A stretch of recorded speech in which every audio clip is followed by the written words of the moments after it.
untuk teman-teman sekalian atau saudara-saudari, bapak-bapak, ibu-ibu sekalian, teteh, siapa lagi ya, ada di sini semua ya. Kita apa kabar deh? Saya tanya, apa kabar semua? Kalau baik-baik saja, oke, lambaikan tangan. Weh, semuanya. Ini karena berhubung Semua Februari, baik. wajahnya semua penuh sumringah gitu ya, luar biasa. So, sore gini nih, hari Minggu enaknya, aduh, nerusin ngelindur ya, tapi ya, kalau acara ini dilewatin sayang banget ya. Nah, siapa yang baru pertama kali hadir di acara ini? Ya, yang jelas saya juga, karena ini memang baru pertama kali soalnya. Pak Kris nunjuk tangan, iya betul, baru pertama kali, saya juga masih baru ya. Nah, yang pasti saya yakin, percaya banget bahwa semua di sini penasaran, termasuk saya juga penasaran, ini apa sih pertemuan apa lagi nih MBC ini ya. Ini pasti luar biasa ya Bapak Ibu. Nah, tapi ya kalau saya pikir saya nggak usah ngomong lama-lama. Nah, untuk memupus penasaran kita, baik kita mulai saja acara kita ini, dan kita sebelumnya kita mari mohon untuk Tuhan turut campur tangan agar acara kita ini boleh berjalan dengan baik dan lancar. Mari persiapkan diri kita akan berdoa. Dalam nama Bapa dan Putra dan Roh Kudus. Amin. Allah, Bapa di surga, Bapa yang maha baik, Bapa yang penuh cinta kasih, syukur kami haturkan kehadirat-Mu yang maha kudus ya Allah Bapa di surga, atas berkat anugerah yang senantiasa Engkau limpahkan kepada kami. Terima kasih Bapa untuk kesehatan yang Engkau berikan Bapa. Terima kasih untuk sukacita yang Engkau berikan juga kepada kami. Sehingga pada sore hari ini kami sebagian daripada anak-anak-Mu, Engkau perkenankan berkumpul Bapa di tempat ini, di acara ini. Bapa yang maha baik, kiranya Bapa, Engkau mau menyertai acara kami ini dari awal, pertengahan, hingga akhir. Biarlah Bapa, Engkau mau membuka mata hati kami, agar segala apa yang disampaikan pada sore hari ini Bapa boleh berguna bagi kehidupan kami sendiri, dan juga kehidupan orang-orang di sekitar kami akan kami sampaikan sukacita ini. Terima kasih ya Bapa. Kami juga mau berdoa Bapa, Engkau kiranya Engkau berkati acara kami pada sore hari ini, di mana walaupun kami terpisah oleh jarak Bapa, karena masalah pandemi, tetapi Engkau boleh mengumpulkan kami lewat Zoom ini Bapa. Bapa yang maha baik, berkati Bapa acara kami ini, berkati Romo Indra Sanjaya yang akan menyampaikan pembelajaran untuk kami, berkati juga kami para penyelenggara acara ini, berkati teman-teman peserta Bapa, dan juga berkati media yang kami gunakan pada sore hari ini Bapa. Biarlah Bapa Engkau mau turut campur tangan sehingga acara ini boleh berjalan dengan baik dan lancar. Terima kasih Bapa. Kami tahu bahwa doa kami ini sangatlah jauh daripada sempurna. Untuk itu kami sampaikan doa ini melalui perantaraan Putra-Nya terkasih Tuhan kami Yesus Kristus, Sang Juru Selamat kami yang hidup, yang berkuasa bersama Dikau dan Roh Kudus, kini dan sepanjang segala masa. Kemuliaan kepada Bapa dan Putra dan Roh Kudus, seperti pada permulaan, selalu dan sepanjang segala abad. Amin. Dalam nama Bapa dan Putra dan Roh Kudus. Amin. Ya. Nah, baik Bapak Ibu, sebelum kita lanjut ke acara inti kita, seperti tadi saya sampaikan, teman-teman pasti di sini semua penasaran dengan apa sih ya Megusim Bible Club ini? Ya, untuk tidak berlama-lama, saya mohonkan untuk Ibu Dani selaku Ketua Seksi Kerasulan Kitab Suci untuk menyampaikan mengenai apa dan siapa yang berada di dalam Megusim Bible Club ini. Untuk itu silakan Ibu Dani. Ya, terima kasih Ibu Reni. Shalom, Romo, Suster, Bapak Ibu. Ya, sebelumnya izinkan saya sebentar share screen dulu.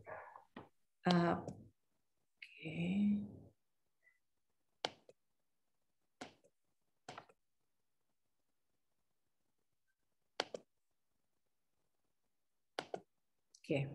Ya, oke. Bapak Ibu, juga Romo dan Suster, kita bertemu lagi di ruang virtual ini. Sudah kelihatan ya PPT-nya ya, oke. Kita boleh kali viewer, ini Bu, bertemu. besar, Bu.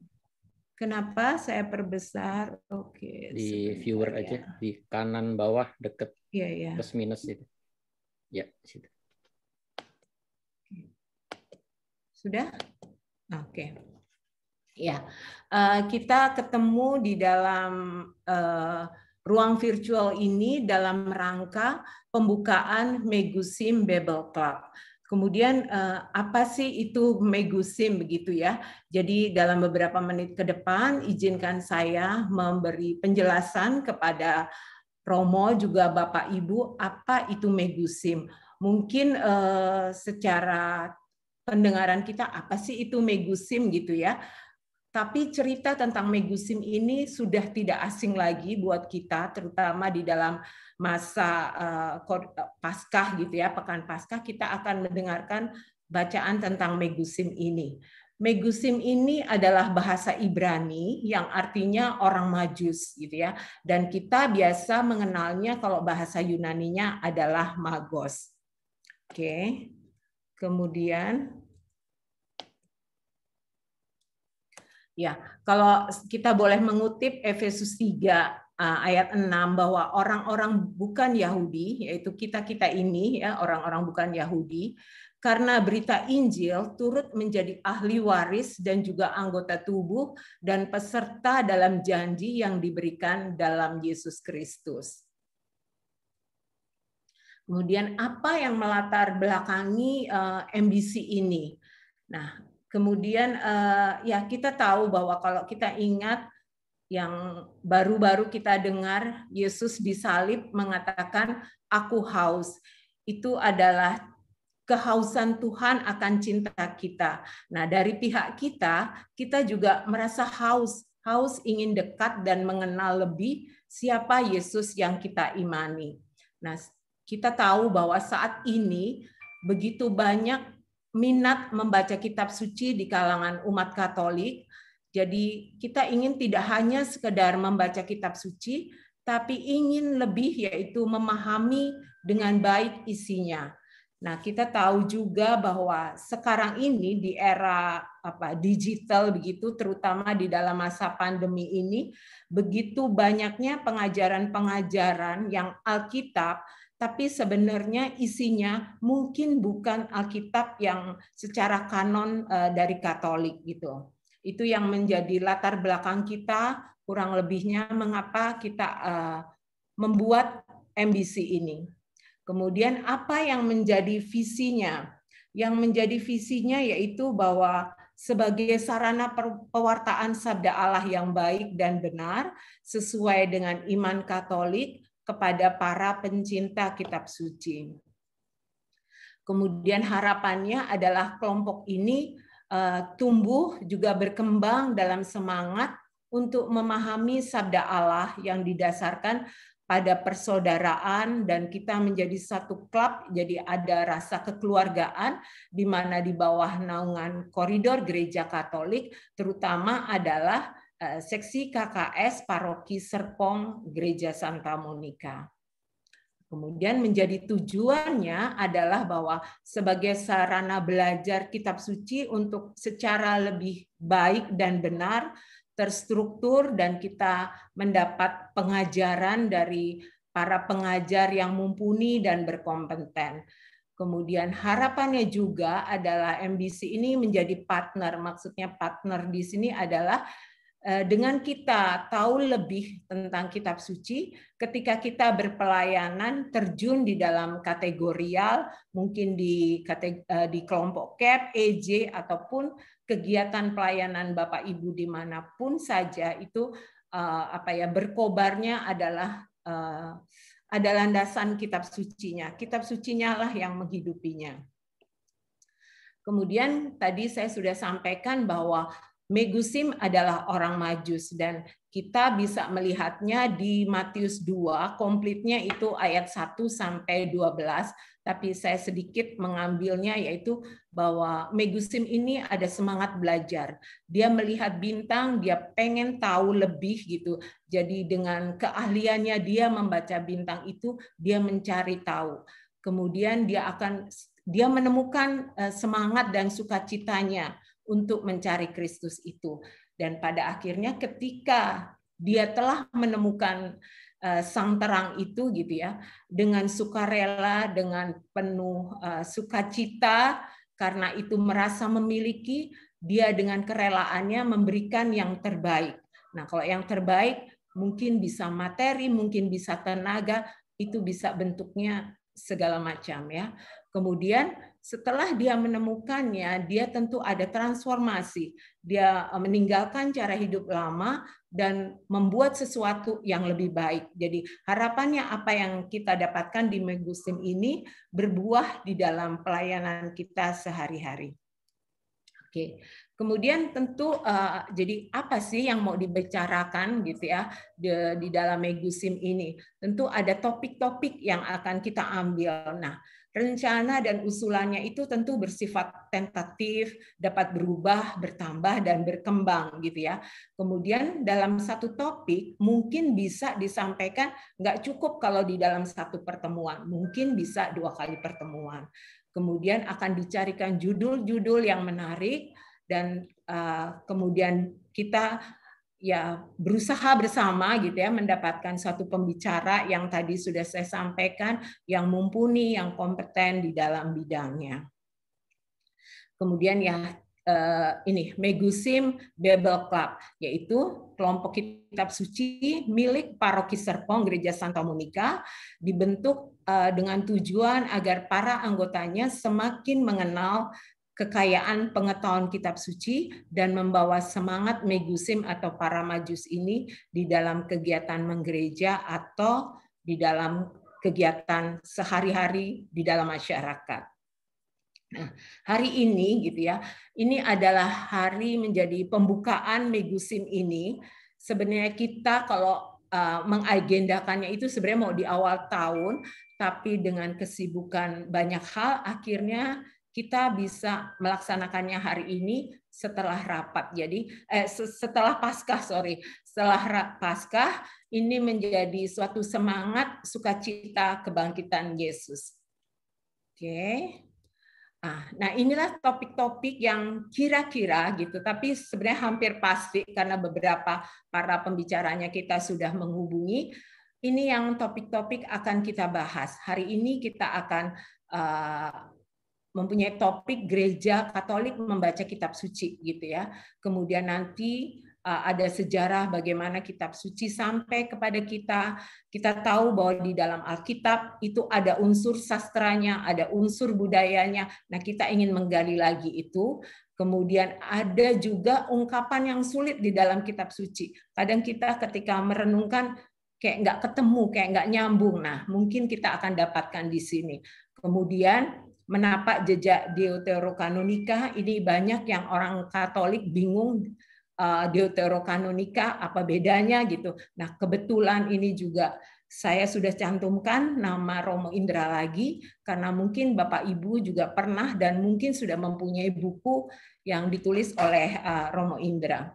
Kemudian juga di dalam kitab Wahyu ada satu penyebutan tentang perempuan. Siapa perempuan itu begitu ya. Nah, nanti kita akan belajar lagi tentang kitab Wahyu lebih. Harapannya adalah dari Bapak Irhandi ini. Kemudian mendaraskan Mazmur. Kenapa kita pengen Mazmur diulang lagi gitu. Mazmur itu adalah bentuk doa. Mungkin ketika kita tahu kliknya Mazmur, kita jadi mungkin di dalam keseharian kita, di dalam berkontemplasi kita akan belajar mendaraskan Mazmur itu dan enaknya, bagusnya Mazmur kita akan dapatkan. Kemudian Mariologi. Mungkin yang di sini teman-teman dari Legio mungkin sudah paham sekali tentang Mariologi, tapi kita boleh gali lagi mungkin dari sisi yang lain. Itu kira-kira topik-topik yang akan kita tawarkan atau kita sampaikan nanti. Kita tentunya ini bukan kelas, ini bukan kursus begitu ya. Jadi kalau ada pertanyaan setelah kami kirim undangan, kapan selesainya? Ya berharap ini eksis terus, as long as gitu ya. Jadi terus ada dan kita akan terus berganti topik dan kitab suci itu seperti samudra yang luas, dalamnya kedalaman samudra yang banyak sekali yang kita bisa gali itu. Oke, kemudian nah ini ketika kita mengirim undangan banyak pertanyaan. kami transfer kemana, bayar berapa gitu ya. Nah, ini kami tidak ini program dari paroki, dalam arti program KKS yang disampaikan kepada paroki. Tetapi bahwa kami tidak meminta dana dari paroki, dan apalagi dalam kondisi pandemik seperti ini, rasanya kurang bijak gitu ya. Jadi kita mencoba bijak gitu. Kegiatan ini tidak didanai oleh paroki. Jadi kami berharap karena ini suatu klub, ini adalah menjadi milik bersama gitu. Kami mohon persembahan kasih dari Bapak Ibu gitu ya. Dan karena MBC belum mempunyai akun sendiri, jadi kami memakai akun Bendahara KKS Ibu Molly, dan ini juga akun yang dipakai Ibu Molly untuk kegiatan KKS. Dan ternyata Ibu Molly juga sudah mempunyai QR-nya, jadi mungkin nanti di screen lebih jelas oleh Pak Kris, Bapak Ibu udah bisa langsung memberi tanda kasih itu. Jangan ragu-ragu, semua untuk kita. Nah, kemudian tadi saya sampaikan bahwa ini kegiatan paroki, tentu semuanya akan kita laporkan kepada paroki, dan keuangan ini karena dari Bapak Ibu tentu akan kita sampaikan juga gitu. Nanti momennya kapan gitu. Setiap kita pertemuan kita akan buka, kita akan cerita sedikit tentang keuangan kita. Nah, ini saya memberi contoh angkanya itu 107 gitu ya. Sorry. Nah, 107. Angka 7 ini supaya Ibu Molly nggak bingung gitu ya keluar, karena ini kan masuk dengan nama siapa aja. Nah, ketika dengan nomor angka 7 di belakangnya akan membantu Ibu Molly untuk membuat laporannya. Dan kalau contohnya digitnya itu angkanya 1, itu juga contoh.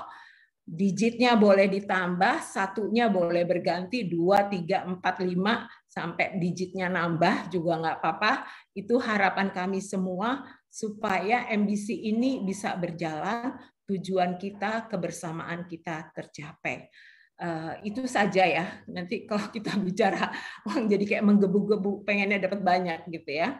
Oke. Nah, terakhir saya punya satu kata-kata bijak gitu ya. Begini, many books can inform you, but only the Bible can transform you. Jadi berharap Bapak Ibu betah di dalam MBC ini, kita sama-sama belajar, kita sama-sama menggali lagi, kita berdiskusi soal kitab suci. Terima kasih, salam sehat, Tuhan memberkati, dan selamat datang di MBC. Oke, Ibu Reni, saya kembalikan ke Ibu Reni. Terima kasih Bapak Ibu. Ya, terima kasih juga kepada Ibu Dani. Mudah-mudahan cukup jelas ya apa yang disampaikan oleh Ibu Dani. Mungkin kalau belum jelas, silakan boleh nanti bertanya, boleh secara japri silakan ya. Karena kemungkinan tidak akan dibuka WA grup ya, Bu Dani, rencananya seperti itu ya. Biar kita tidak pusing terlalu banyak grup. Ya, oke.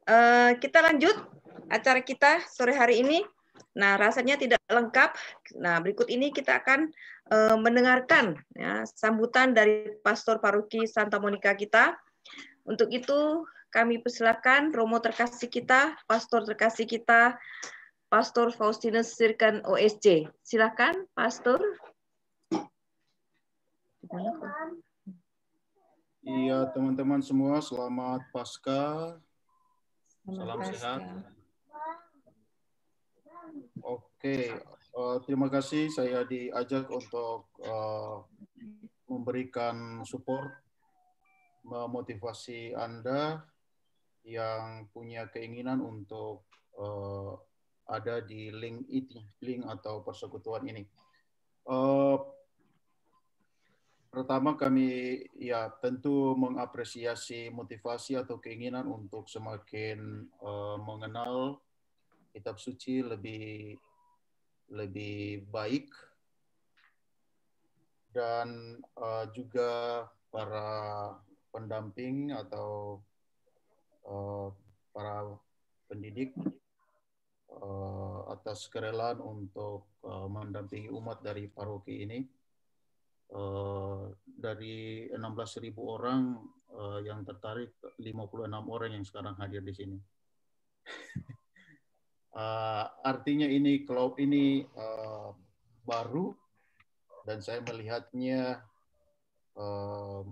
ini perdana, ibarat orang Kristen perdana itu kelompoknya kecil sehingga gampang diatur oleh Ibu Dani. Nanti kelompoknya semakin besar, Ibu Dani pasti akan membutuhkan keterlibatan banyak orang untuk mendampinginya. Karena kita dalam masa Paskah dan dalam tradisi gereja, masa Paskah itu umat Katolik itu disebutnya umat baru. Umat baru. Ada baptisan baru, ada umat baru. Mengapa umat baru? Paskah itu tanda dari mengenakan kemanusiaan baru karena kebangkitan itu. Maka kalian mestinya gunakan status sosial sebagai umat baru itu.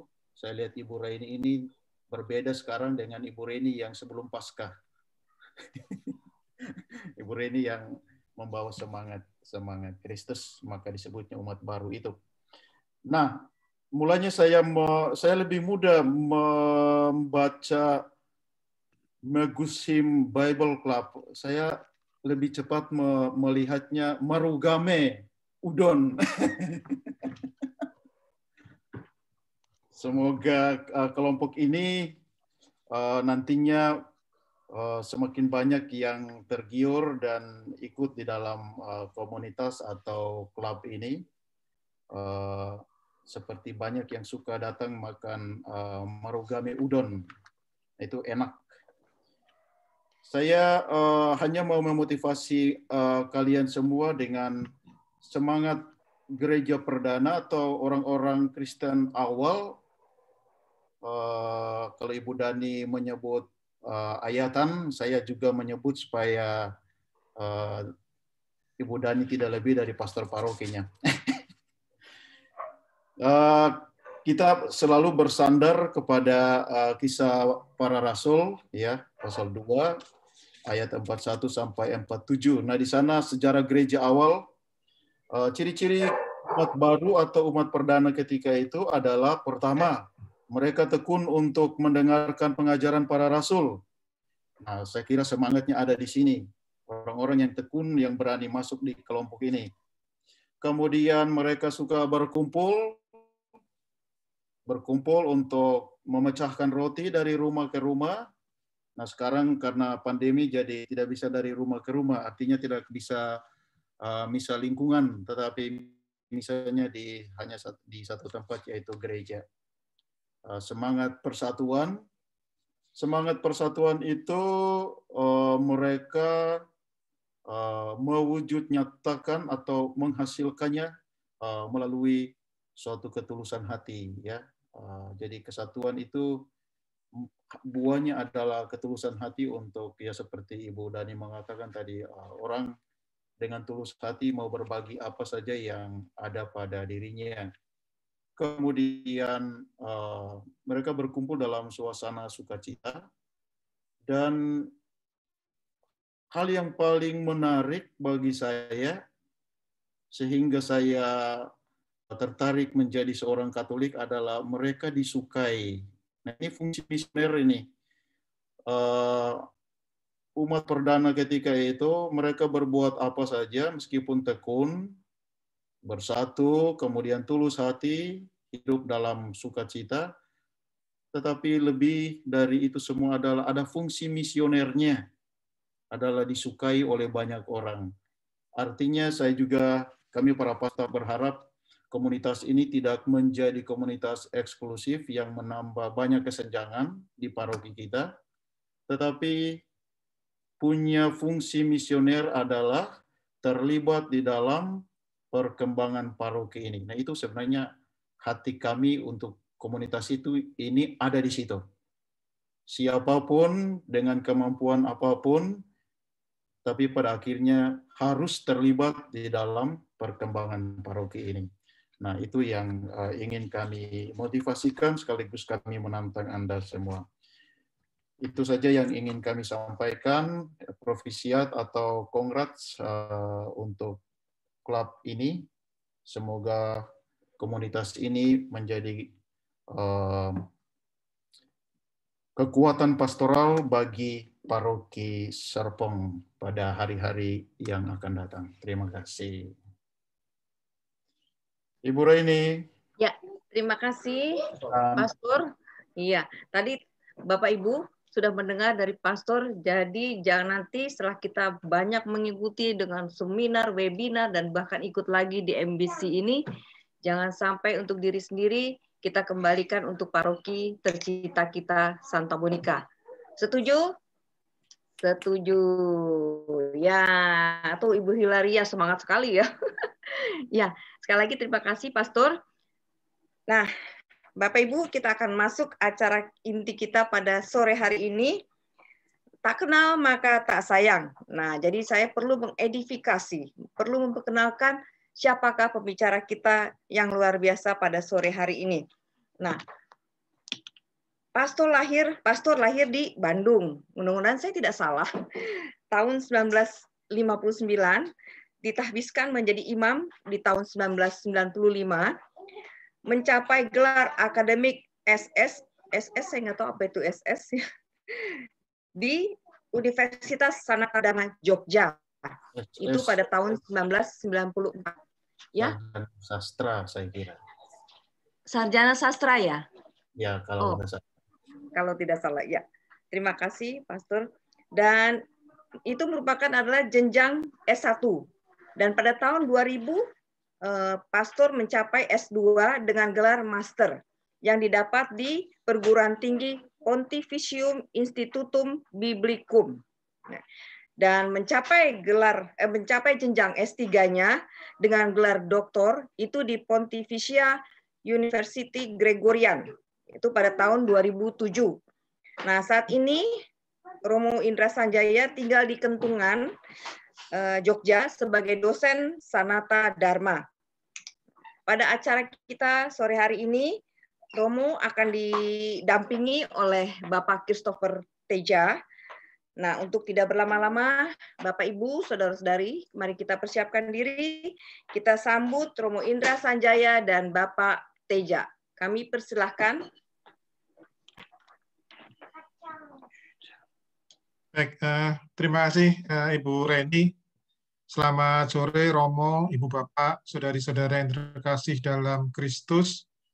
Seperti tadi yang sudah disampaikan bahwa ini adalah pertemuan perdana, kita akan sama-sama mendengarkan pemaparan dari Romo Indra tentang membaca kitab suci menurut Gereja Katolik. Membaca kitab suci adalah salah satu cara kita untuk mengenal sabda Allah. Namun ada hal yang kadang tidak kita sadari saat membaca kitab suci, yaitu bahwa sebenarnya saat kita membolak-balik lembar demi lembar halaman, itu juga berarti kita sedang melampaui jarak ribuan kilometer dari tempat kita berada dan juga ribuan tahun ke belakang. Ada begitu banyak perbedaan latar belakang budaya, situasi politik, ekonomi, sosial, kemasyarakatan, dan hal-hal lain yang berbeda dibandingkan dengan kondisi kita pada saat ini. Maka seringkali kita memakai pemahaman kita pada saat ini untuk memahami teks-teks yang ditulis ribuan tahun lalu itu. Sehingga ada ketidaktepatan dalam memahami teks yang kita baca. Nah, maka pada pertemuan perdana sore ini kita akan coba belajar dari narasumber kita, yaitu Romo Indra Sanjaya, mengenai bagaimana membaca kitab suci dalam koridor Gereja Katolik. Sesuatu yang sangat mendasar, namun justru ini adalah kunci penting dalam mengenal sabda Allah. Untuk tidak berlama-lama, saya ingin persilakan Romo Indra untuk memulai pengajarannya. Silakan Romo. Baik, terima kasih Pak Kris. Selamat sore saudara-saudara yang terkasih. Secara khusus saya menyapa Pastor Paroki, Pastor Faustinus Sirgen, OSC, ini sebagai yang punya kiranya perlu kalau saya dalam istilah bahasa Jawa itu berkulon nuwun, karena harus berbicara walaupun secara virtual itu tidak dibatasi pada teritori, tetapi karena ini kan berada pada koordinasi paroki Serpong, maka saya kulon nuwun kepada Pastor Faustinus Sirgen untuk boleh berbicara pada kesempatan ini.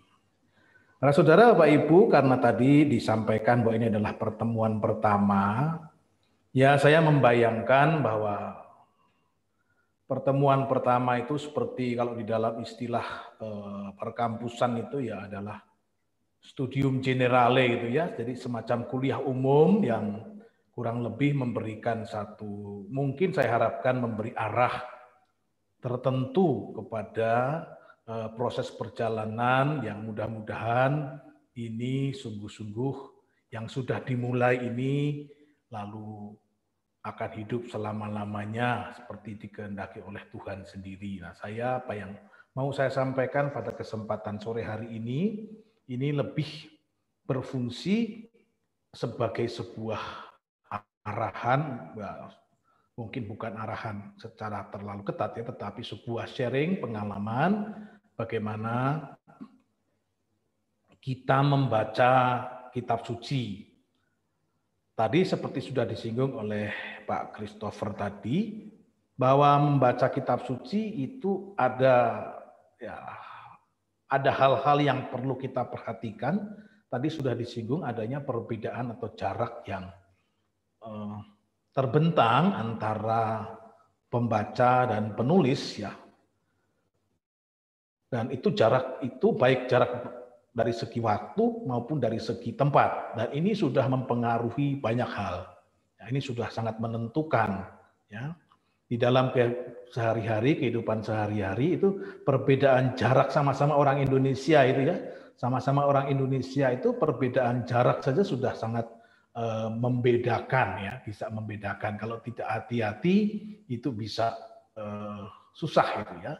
Kalau orang Jawa dan orang Sunda ketemu itu, ya kadang-kadang ada kata-kata tertentu yang kalau tidak dipahami ini dari ngomong Sunda atau ngomong Jawa ini seperti itu nanti akan menjadi problematika ya seperti itu. Baik Bapak Ibu, perkenankanlah saya untuk memberikan arahan saja supaya saya tidak ngelantur ke sana kemari dalam berbicara. Saya mau share screen saja untuk memberikan arah dan supaya tidak lupa apa yang harus saya bicarakan ya.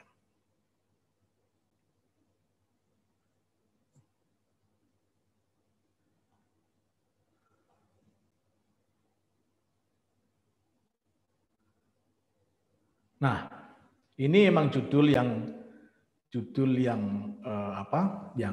diambil untuk pertemuan kita Gereja Katolik Membaca Kitab Suci 18 April tahun 2021. Nah, kita mulai dengan sebuah pertanyaan ya, untuk apa toh sebetulnya kita membaca dan mempelajari kitab suci? Itu apa itu? Ya, kita sejak Konsili Vatikan kedua itu orang begitu bersemangat untuk membaca kitab suci, kesana kemari ada kursus-kursus ya. Saya kira di BSD juga ada kursus KPKS begitu ya, anak dari yang di Tebet itu, di Saharjo itu, sekarang karena mungkin terlalu jauh lalu ada. Nah, kursus-kursus kitab suci, pendalaman kitab suci dan macam-macam hal seperti itu sebetulnya dimungkinkan pertama-tama justru karena adanya Konsili Vatikan kedua. Sebelum Konsili Vatikan kedua hal seperti itu sebetulnya sulit untuk dibayangkan. Ya. Tapi marilah kita bersama-sama untuk melihat akarnya itu sebetulnya mau apa ya. Untuk apa sebetulnya kita membaca atau mempelajari kitab suci? Saya mau bertitik tolak dari sebuah teks dari Kisah Para Rasul pasal 11 ayat 26 yang salah satu bagiannya itu adalah berbunyi ini. Di Antiokhia lah murid-murid itu untuk pertama kalinya disebut Kristen ya. Ini yang dimaksud adalah murid-murid itu adalah pengikut-pengikut Kristus atau pengikut-pengikut para rasul yang mendapat pewartaan dari para rasul atau siapa misionaris pertama. Ya. Jadi pada waktu itu di Antiokhia lah mulai disebut sebagai orang-orang Kristen, Kristianoi istilahnya ya. Untuk pertama kalinya, sebelumnya tidak diketahui ini disebut apa? Disebut sebagai pengikut jalan atau apa gitu ya. Tetapi untuk pertama kalinya pada bab 11 ayat 26 di Antiokhia disebut Kristen itu artinya apa itu? Dari kata apa kira-kira Kristen itu? Kita bisa menduga ya bahwa Kristen ini pasti berasal dari kata Kristus ya. Maka orang-orang yang disebut sebagai orang Kristen itu bagaimanapun juga itu mempunyai kaitan dengan orang yang namanya tokoh yang namanya Kristus. Yesus yang disebut Kristus. Dengan demikian identitas orang Kristen tidak lain dan tidak bukan adalah ada hubungan dengan orang yang namanya Kristus atau Yesus yang disebut Kristus itu. Ya. Maka orang Kristen itu kita semua sebetulnya yang menyebut diri orang-orang Kristen ini pertama-tama mesti kita sadari bahwa identitas diri kita itu berkaitan dengan Yesus Kristus. Nah, secara konkret apa artinya? Secara konkret apa artinya kalau hidup kita itu sebagai orang beriman itu dikaitkan dengan Yesus Kristus, lalu itu artinya persisnya apa? Ya. Lalu kita bisa mengatakan bahwa ya, apa artinya mengikuti Kristus? Berkaitan atau identitas diri kita sebagai orang Kristen itu saya kira jelas bahwa menjadi orang Kristen itu adalah mengikuti Kristus, mencontoh Kristus, meneladan hidup Kristus dalam keseluruhannya. Ya. Jadi kita orang Kristen itu punya hubungan dengan Kristus dan ini berarti kita meneladan Kristus. Lalu pertanyaannya adalah kalau orang mau mengikuti, mau meneladan Yesus Kristus, itu apa yang diperlukan? Bagaimana caranya? Petunjuk praktisnya apa? Di mana kita bisa mencari? Apakah ada manual untuk menjadi Kristen atau manual untuk mengikuti Kristus? Seperti itu. Itu pertanyaan pertamanya jelas seperti itu. Ya. Pertanyaannya adalah bagaimana saya bisa mengikuti Kristus? Bagaimana saya bisa di mana saya bisa menemukan petunjuk-petunjuk untuk menjadi Kristus seperti itu, untuk menjadi pengikut Kristus seperti itu. Ya. Ini adalah sesuatu yang saya kira pertanyaan yang sangat natural dimunculkan bagi kehidupan kita, bagi orang-orang yang mau mengikuti menjadi Kristen. Di mana kita ditemukan? Di mana kita bisa menemukan petunjuk-petunjuk untuk menjadi Kristus, menjadi Kristen mengikuti Kristus itu? Jawabannya pasti sederhana, jawabannya adalah di dalam kitab suci. Itu secara spontan kita akan menjawabnya seperti itu. Ya, kalau kita mau mengikuti Kristus, mengikuti apa yang dibuat Kristus, mendengarkan apa yang dikatakan Kristus dan seterusnya, di mana kita temukan? Di dalam kitab suci. Loh, kenapa? Kenapa kitab suci? Ya, kenapa kitab suci? Apa itu kitab suci sebetulnya? Nah, disinilah kemudian saya kira kita masuk kepada gagasan mengenai kitab suci yang di sini saya perlu memberikan catatan, yaitu bahwa paham mengenai kitab suci itu berbeda-beda. Dan problematika yang tadi dimunculkan antara lain oleh Ibu Dani, saya kira ya ketika menguraikan apa itu MBC itu, di situ ada banyak sekarang itu di sosial media, orang bisa mengakses banyak hal mengenai informasi mengenai kitab suci dengan segala macam tafsirannya. Nah, dalam banyak hal ini kalau kita tidak sadar, tidak waspada, bisa saja kita bertemu dengan gagasan-gagasan yang berbeda-beda atau bertentangan. Mengapa bertentangan? Ya karena paham mengenai Alkitabnya sebetulnya yang bertentangan. Ya. Nah, dari sini kita mulai masuk kepada apa yang disebut dengan apa itu kitab suci. Dan saya kira teman-teman ini mungkin kalau ini MBC ini sebetulnya adalah semacam pertemuan lanjutan ya. Saya kira ini sudah senior-senior, sudah veteran-veteran dari KPKS tuh ya, ini ya sudah paham semua itu saya pikir ini. Maka biarlah ini hanya sekedar untuk ya namanya jejak pengantar umum ya, mengingatkan kembali apa yang sudah kita miliki. Biasanya kan begitu kita tuh punya banyak tapi tidak sadar itu ya. Fungsinya apa, tidak sadar ini di mana gunanya dan seterusnya. Nah, pasti yang sudah kita pelajari sejak lama, kita mau lihat lagi di sini ya. Saya mau mulai dengan apa yang disebut dengan apa itu kitab suci. Menurut tentu saja Konsili Vatikan kedua. Nah, kita tahu bahwa pembicaraan mengenai kitab suci itu ada di dalam dokumen apa, Bapak Ibu? Bisa saya tanya sedikit? Kalau kita bicara mengenai kitab suci menurut Konsili Vatikan kedua, dokumen mana yang harus kita cari, harus kita lihat? Dei Verbum. Dei Verbum ya, Dei Verbum. Ini dokumennya tuh yang ya, seperti ini, Dei Verbum. Tetapi kalau kita lihat lagi, sebetulnya Dei Verbum itu bukan dokumen tentang kitab suci. Ya. Kalau kita baca Dei Verbum itu sebetulnya pada artikel 1, dia mengatakan begini, artikel 1. Konsili ini, maka dari itu sambil mengikuti jejak Konsili Trente dan Konsili Vatikan pertama, konsili ini bermaksud menyajikan ajaran yang asli tentang wahyu ilahi dan bagaimana itu diteruskan. Ya, jadi Dei Verbum itu bukan pertama-tama bicara mengenai kitab suci, tetapi mau bicara mengenai wahyu ilahi dan bagaimana wahyu itu diteruskan. Nah, dalam konteks itulah kita harus menempatkan kitab suci. Ya, dalam konteks itulah kita harus menempatkan faham mengenai kitab suci menurut tradisi Gereja Katolik. Saya mau melihat ini. Dei Verbum artikel 2 yang sudah dipahami, sudah dipelajari, saya hanya mengingatkan kembali. Ya. Ini suatu pernyataan mengenai wahyu yang istimewa. Ya. Wahyu yang istimewa, karena kalau kita mencoba mencari dalam leksikon atau kamus bahasa Indonesia dan seterusnya itu atau dalam pemahaman populer, yang disebut dengan wahyu itu apa toh? Wahyu itu wangsit.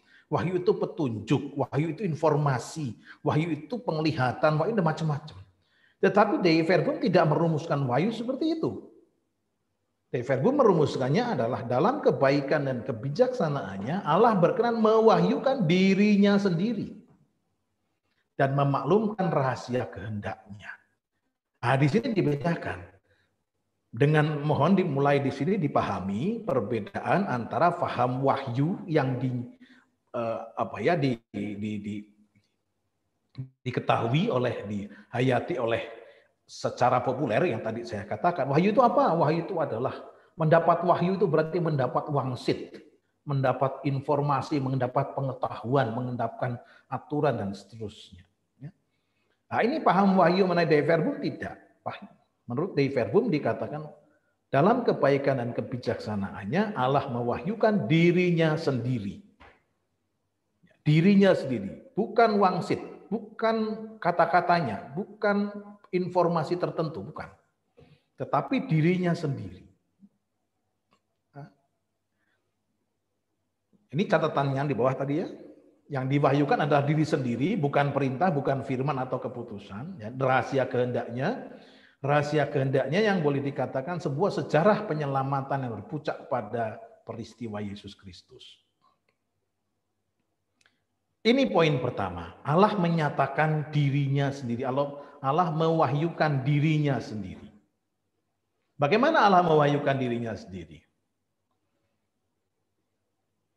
Tata pewahyuan itu terlaksana melalui perbuatan dan perkataan yang amat erat terjalin, sehingga karya yang dilaksanakan oleh Allah dalam sejarah keselamatan memperlihatkan dan meneguhkan ajaran serta kenyataan-kenyataan yang diungkapkan dengan kata-kata, sedangkan kata-kata menyiratkan karya-karya yang menerangkan rahasia yang tercantum di dalamnya. Ya, jadi yang penting di sini adalah bahwa dalam mewahyukan dirinya itu, perwahyuan itu terlaksana dalam dua model, perkataan dan perbuatan. Ya. Nah, di dalam lembar-lembar kitab suci itu sebetulnya secara praktis, secara konkret, kita akan bertemu dengan pewahyuan diri Allah. Entah lewat perbuatannya, entah lewat perkataannya. Ya.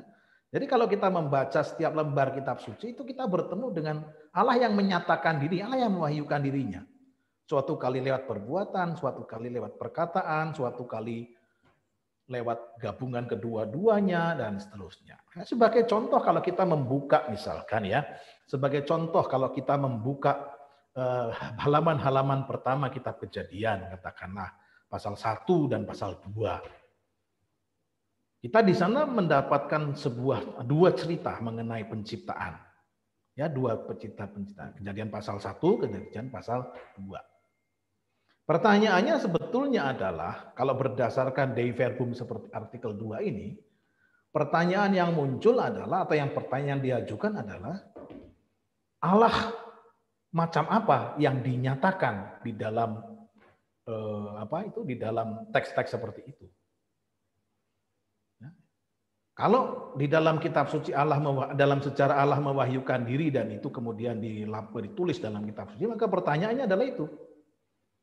Dalam kitab suci, dalam kisah kejadian, kisah penciptaan seperti itu, pertanyaannya adalah Allah macam apa yang menyatakan dirinya lewat ciptaan-ciptaan seperti itu.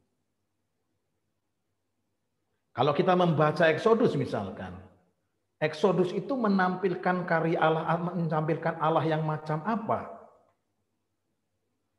Ya. Dan segala macam itu pertanyaan yang saya kira pertanyaan dasar yang mesti kita pahami. Ya. Pertanyaan dasar yang saya kira perlu kita sadari. Jadi harus hati-hati karena kalau tidak nanti kita akan cenderung bertanya sesuatu pertanyaan lain. Apakah yang terjadi itu memang sungguh demikian? Apa yang sungguh terjadi? Ini pertanyaan-pertanyaan sejarah yang bersifat historis seperti ini memang ada, memang mungkin, tetapi mari kita harus sadari bahwa lewat lembar kitab suci itu sebetulnya Allah mewahyukan dirinya. Allah macam apa? Ya. Nah, ini. Jadi mengenai perbuatan dan perkataan. Kadang-kadang lewat firman, ya, kadang-kadang lewat.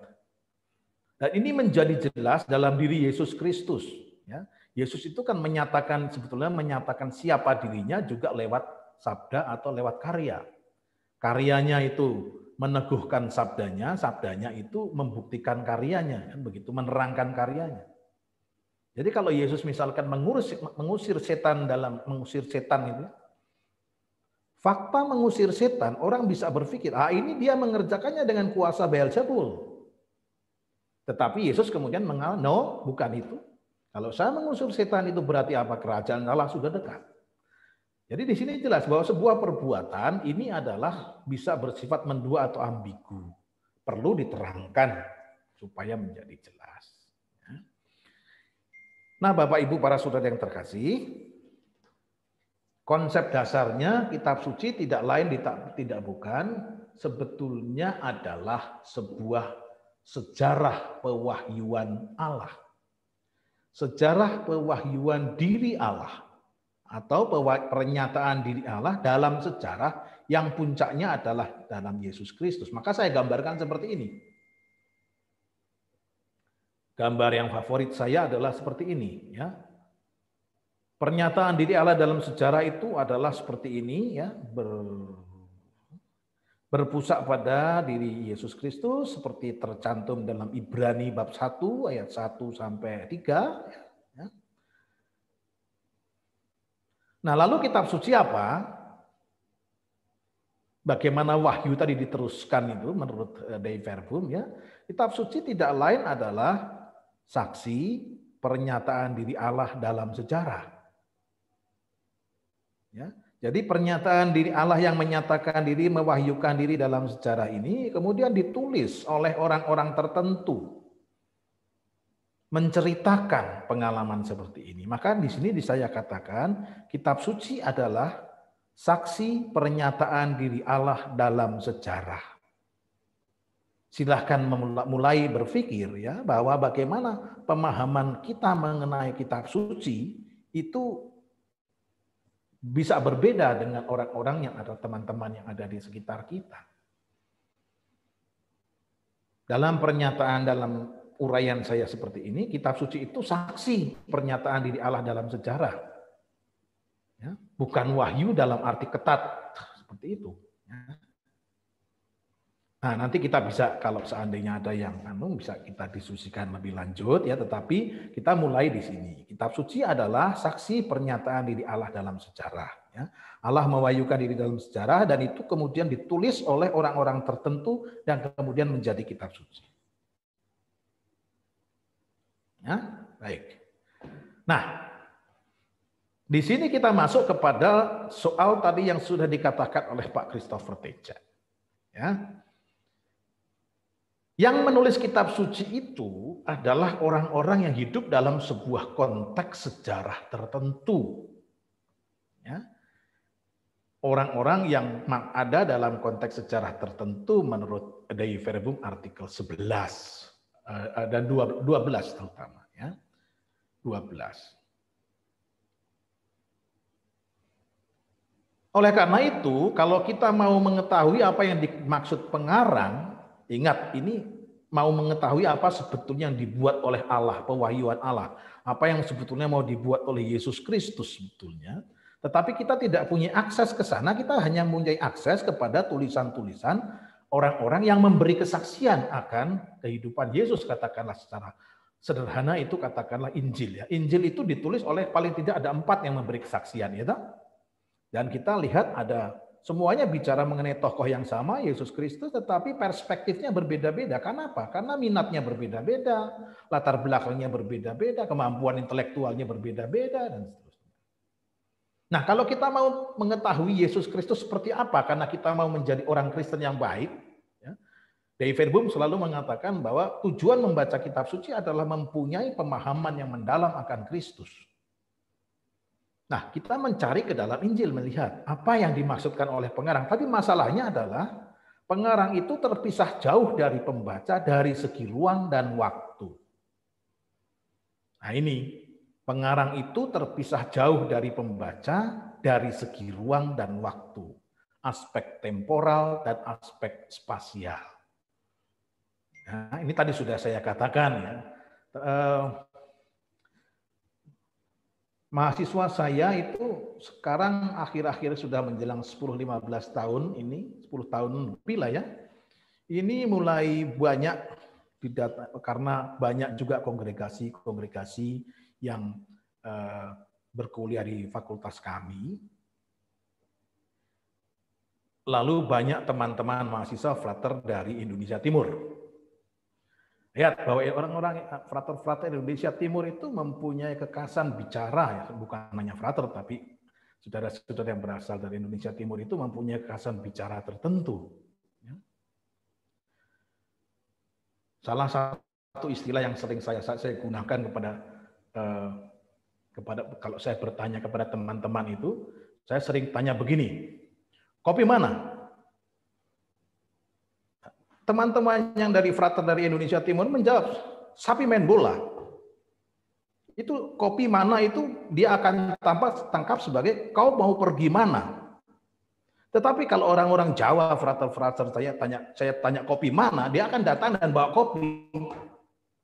Nah ini menunjukkan bagaimana perbedaan seperti ini membuat komunikasi tidak tepat karena tidak ditangkap secara tepat.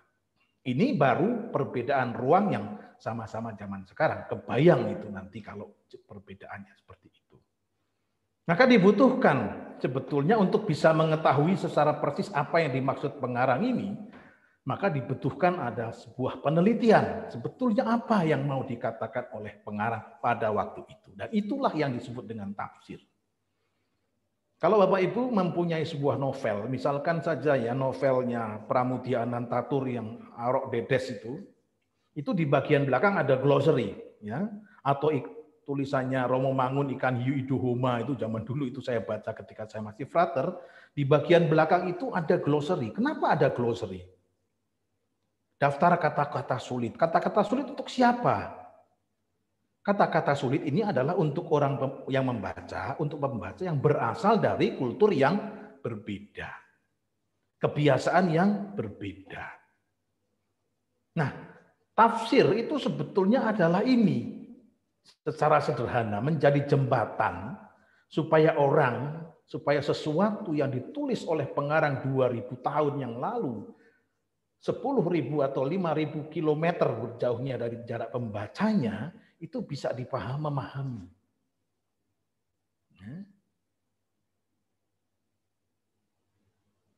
Ini sebetulnya yang menjadi persoalan dalam hal membaca. Ya. Nah, ini catatan saya saja. Kalau kitab suci adalah sebuah kesaksian, ya, maka kita harus menerima, mengakui bahwa tulisan itu subjektif. Perspektifnya adalah perspektif penulis. Ya. Maka Injil itu kita punya 4 yang berbeda-beda. Kalau itu adalah sebuah kesaksian, maka bukan laporan historis yang lengkap. Ya, bukan laporan historis yang lengkap. Tergantung perspektif yang mau nulis. Dan kadang-kadang juga tergantung bentuknya, itu tergantung yang menulis mau diungkapkan dalam bentuk macam apa. Dalam bentuk puisi, dalam bentuk narasi, dan macam-macam hal seperti itu. Maka ini saya kira sebuah penjelasan ya. Kalau Injil kita 4 dan kadang-kadang satu dan yang lain itu berbeda, apakah itu berarti Injilnya palsu? Nah, ini bukan soal palsu dan tidak palsu, tetapi ini adalah kesaksian pribadi yang bisa saja berbeda satu dengan yang lainnya. Ya, seperti itu. Oke, nah ini untuk mengetahui kembali kepada yang awal tadi, untuk apa membaca kitab suci? Membaca kitab suci itu adalah untuk mengetahui secara persis, untuk bisa meneladan Yesus Kristus. Ya, meneladan Yesus Kristus, menjadi Kristen. Nah, untuk mengetahui seluk-beluk Yesus, ini perlu meneliti kitab suci, karena kitab suci adalah kesaksian tentang hidup Yesus. Hanya masalahnya adalah tadi, sudah saya singgung, antara penulis dan pembaca terpisah dari segi tempat maupun segi waktu. Maka diperlukan sebuah metode tafsir yang biasa disebut sebagai metode historis kritis, seperti itu. Ya, historis kritis, sebuah teks ini itu ditulis tahun berapa, ini di mana, untuk siapa, perbedaannya apa dengan si A dan si B, dan seterusnya seringkali. Ya. Nah, ini mungkin yang Bapak Ibu sudah pahami dalam menjadi lulusan KPKS gitu ya, mencoba biasanya yang diperkenalkan dengan ini, diperkenalkan dengan metode historis kritis, kapan, struktur kitabnya seperti apa, ditulis di mana, untuk siapa, dan seterusnya, dan seterusnya, dan seterusnya, seperti itu. Ya. Baik, sampai di sini sebetulnya kita sampai kepada poin satu, bahwa mengapa kita membutuhkan tafsir, mengapa kita membaca kitab suci, itu mudah-mudahan lalu mendapatkan kejelasan. Ya. Nah, yang kedua adalah persoalannya sekarang begini. Dalam Dei Verbum 22, sebagai ungkapan revolusioner yang bagi saya ya, penting dalam Konsili Vatikan kedua yang membalik situasi sebelum konsili, dalam Dei Verbum 22 dikatakan bahwa bagi kaum beriman Kristiani, jalan menuju kitab suci harus terbuka lebar-lebar. Bagi kaum beriman Kristiani, jalan menuju kitab suci harus terbuka lebar-lebar. Ya, ini adalah sebuah ungkapan yang revolusioner. Karena ini berarti apa? Ini berarti mau memasyarakatkan kitab suci, mau mengkitab sucikan masyarakat, seperti itu. Tetapi kemudian pertanyaannya adalah begini, kalau memang benar bahwa bagi kaum beriman Kristiani jalan menuju kitab suci harus terbuka lebar-lebar di satu pihak, tetapi di lain pihak untuk membaca teks dibutuhkan metode historis kritis tadi, lalu siapa yang bisa baca? Ya. Saya tidak bisa membayangkan ibu saya yang berusia waktu itu ya, waktu itu ketika beliau masih hidup, berusia 80 tahun membaca kitab suci, masa harus belajar historis kritis, ini teks ini ditulis tahun berapa dan seterusnya, belajar bahasa Yunani, belajar bahasa Ibrani, saya kira itu hampir menjadi sulit.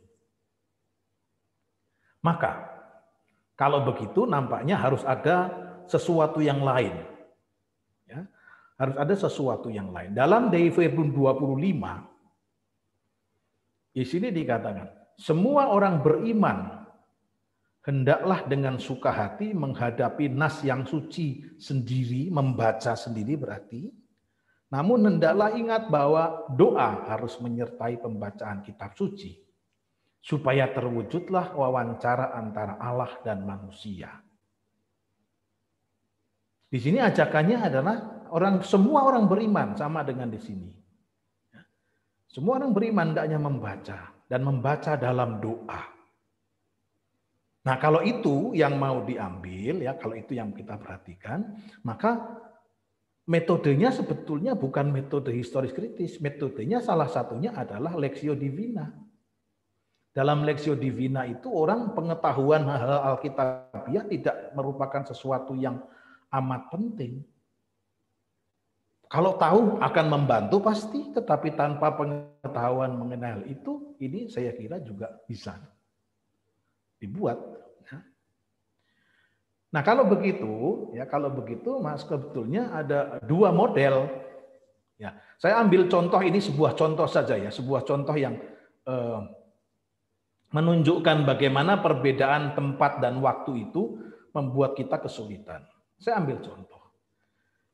Teks yang sebelah kiri ini, yang saya tampilkan ini adalah kutipan dari doa Bapa kami, Matius pasal 5 ayat 19-13, tapi bahasa Melayu tahun 1600.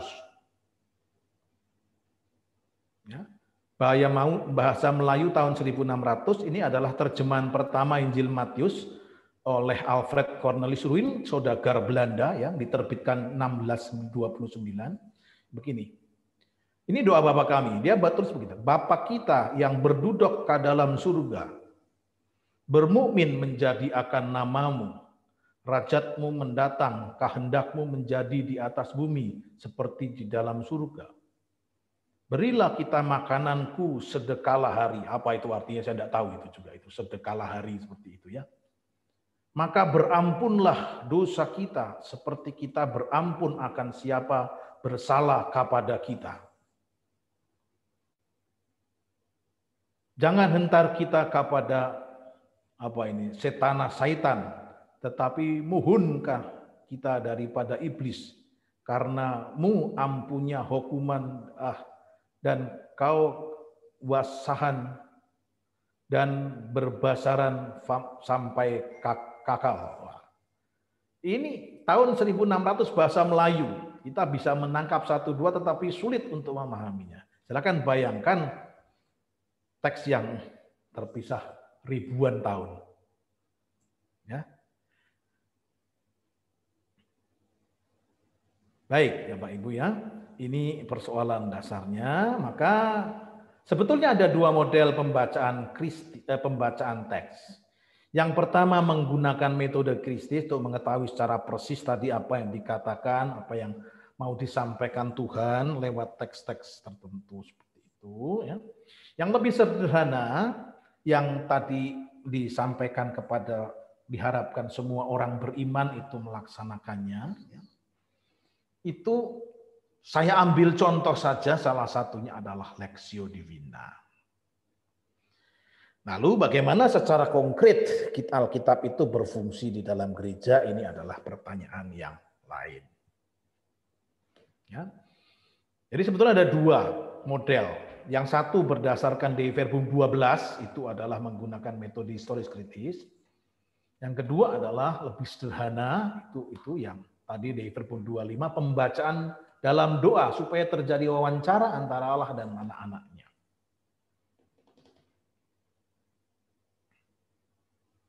Nah, kemudian bagaimana secara konkret Alkitab berfungsi sekarang dalam gereja? Saya menyebutnya ada 3. Fungsi kitab suci dalam hidup beriman itu sebetulnya ada 3. 1, Kitab suci sebagai dasar ajaran Kristiani. Ya, ingat, kekristenan itu adalah mengikuti Yesus Kristus, ya, mengikuti Yesus Kristus. Yesus itu semacam apa? Sejauh bisa ditangkap oleh dalam kitab suci. Tetapi silahkan disadari, kitab suci itu kadang-kadang ambigu, kadang-kadang tidak jelas. Ya, ini merepotkan. Coba saya kalau bertanya itu, Bapak Ibu, apakah ada yang guru agama di situ? Di antara Bapak Ibu. Ada ya mungkin? Kalau ada yang guru agama, ketika Bapak Ibu mengajar katekumen calon baptis yang dipakai apa? Memakai kitab suci atau memakai modul yang lain, buku-buku lain?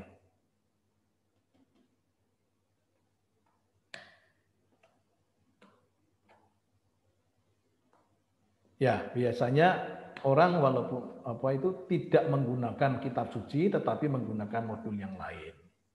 Ya, kenapa demikian? Ya karena apa yang diajarkan dalam kitab suci sebetulnya sudah disarikan. Ya. Mengapa saya mengatakan tadi bahwa kitab suci itu tidak jelas? Saya ambil contoh begini. Menurut Gereja Katolik, menurut kita, sakramen itu ada berapa? 7 toh. Ya. Tetapi menurut gereja Protestan, saudara-saudara yang lain mengaku berapa? 2, 3, 4? Sama-sama dari kitab suci, kita mengakui 7, yang lain mengakui 2, 3, 4. Bagaimana bisa terjadi? Bagaimana bisa kok sama, kok berbeda, padahal dasarnya sama? Ya ini karena penafsiran yang berbeda. Ya penafsiran yang berbeda itu karena apa? Karena kitab sucinya, teksnya sendiri memang memungkinkan terjadinya perbedaan dalam penafsiran. Maka ini bisa terjadi perbedaan. Ya. Nah, kitab suci sebagai ajaran dasar Kristiani, kekristenan dasar ini ya, ini tahap yang pertama. Yang kedua, kitab suci sebagai aktualisasi ajaran Kristiani. Aktualisasi ajaran Kristiani. Ya, misalkan saja sekarang yang sudah sangat ini pandemi itu pandemi tidak ada ya, mungkin tidak ada ajaran yang sangat spesifik berkaitan dengan pandemi ya, tetapi mungkin ekologi. Ekologi itu sebuah tantangan global dan kekristenan diminta untuk menanggapi. Bagaimana cara kekristenan menanggapi itu? Dasarnya apa? Kembali lagi dasarnya adalah kitab suci. Kalau kitab suci itu mau menjadi aktual terus-menerus sampai sepanjang segala abad, ya, seperti dikatakan Nabi Yesaya bahwa rumput akan kering tetapi firman Tuhan selama-lamanya, maka ajaran kitab suci itu harus bisa diaktualisasikan juga dalam menghadapi persoalan-persoalan dunia modern. Nah, lalu bagaimana ini dibuat? Ya. Yang ketiga adalah sebagai dasar tingkah laku pribadi Kristen. Ini sangat personal. Nah, mari kita lihat dari 3 fungsi ini. Ya. Mari kita lihat dari 3 fungsi ini yang mana yang supaya kita bisa menjadi lebih jelas apa yang kita maksudkan. Yang pertama, nomor 1 dan nomor 2. Ini kitab suci sebagai ajaran Kristiani dan aktualisasi ajaran Kristiani. Ini sebetulnya karena kitab suci tidak terlalu jelas, maka gereja yang menentukan. Berdasarkan tradisi, gereja menentukan seperti itu. Dan ini adalah kitab suci sebagai dasar ajaran Kristiani, sudah bisa kita temukan di dalam katekismus gereja Katolik, kitab hukum gereja, dan seterusnya. Ini sudah jadi. Maka kalau sudah jadi artinya apa? Artinya tidak ada lagi ajaran baru sebagai doktrin kekristenan, tidak ada. Karena ini sudah dirumuskan pada zaman awal konsili-konsili awal. Maka satu poin, menjaga kitab suci tidak untuk mencari ajaran baru dan tidak perlu dicarikan oleh orang lain juga. Ya.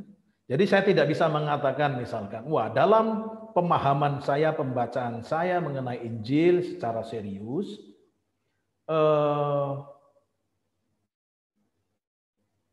Saya menilai bahwa gereja ini sudah keliru karena mengakui sakramen hanya 7, padahal menurut saya sakramen itu 13. Nah, misalkan saya sampai pada kesimpulan seperti itu kesimpulan yang tidak perlu lagi dipikirkan.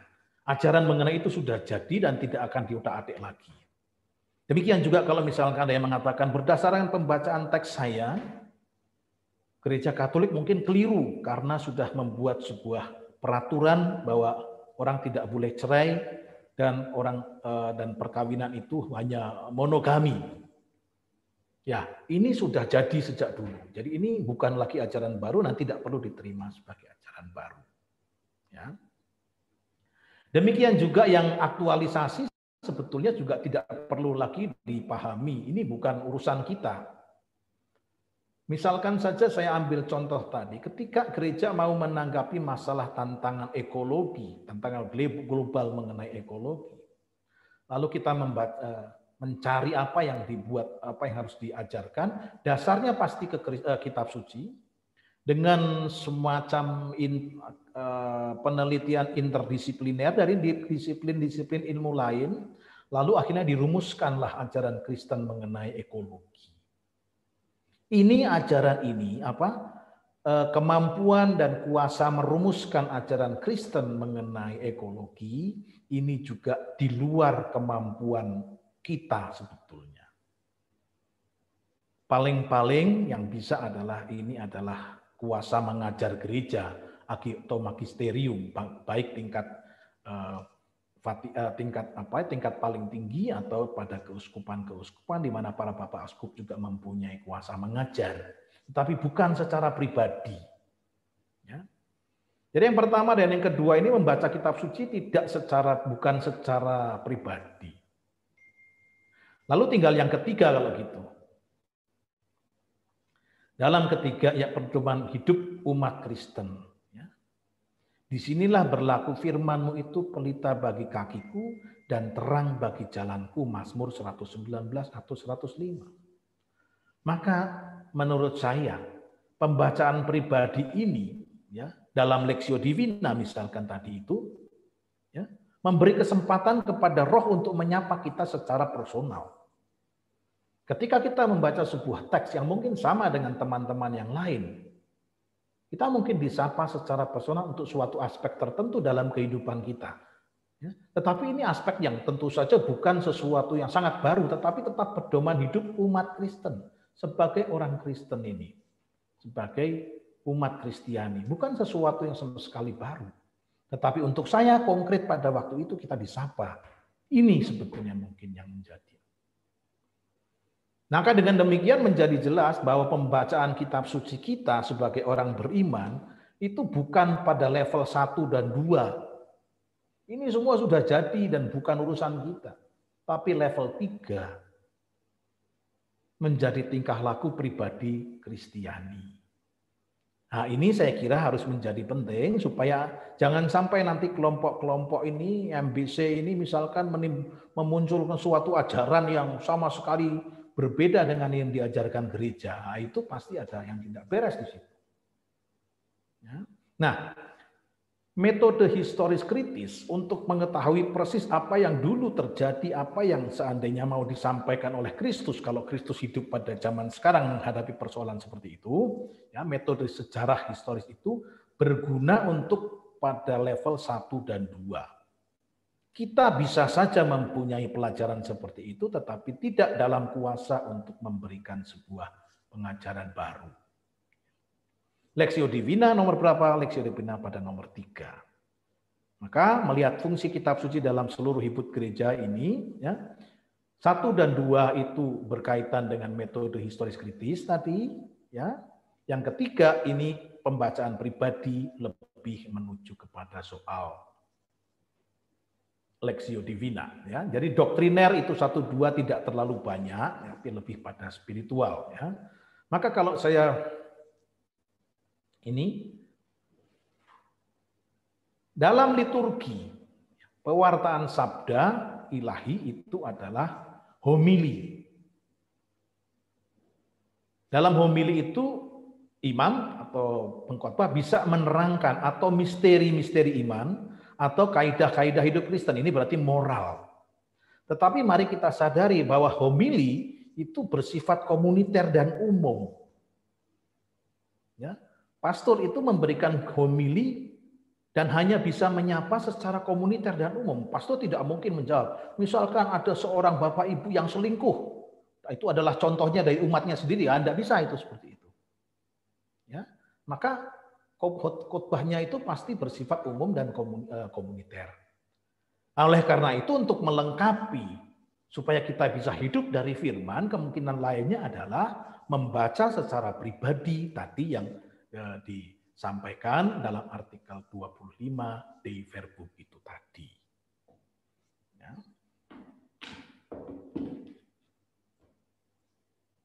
Nah, kemudian kalau begitu, ya fungsi Alkitab dalam hidup gereja ya kurang lebih seperti ini. Pertama-tama untuk hidup rohani, ya ini untuk umat ya maksud saya. Sementara untuk doktrin dan apologetik ya bisa baik, tetapi itu bukan yang utama. Karena doktriner, apologetik, dan seterusnya ini membutuhkan studi. Dan tidak semua orang punya minat dan kesempatan untuk belajar. Tadi seperti dikatakan oleh Pastor Tinus Sirken tadi, ya dari 16.000 umat hanya sekitar berapa tadi 50-an ikut ke sini. Nah ini saya kira gambaran yang. Nah Bapak Ibu, para saudara, Pak Kris, saya kira itu yang bisa saya sampaikan pada kesempatan sore hari ini sebagai gambaran arah itu bagaimana memberikan sebuah pemahaman mengenai membaca kitab suci dalam gereja Katolik. Saya berhenti di sini, kita bisa lanjutkan dengan tanya jawab karena kalau diperlukan, karena biasanya seperti itu yang terjadi. Saya menyampaikan sesuatu dari kerangka saya, padahal apa yang saya maksudkan mungkin tidak dianggap penting oleh pendengar, dan pendengar menganggap penting hal-hal yang lain yang kebetulan mungkin terlewatkan. Terima kasih atas kesempatan ini. Saya kembalikan kepada Pak Kris.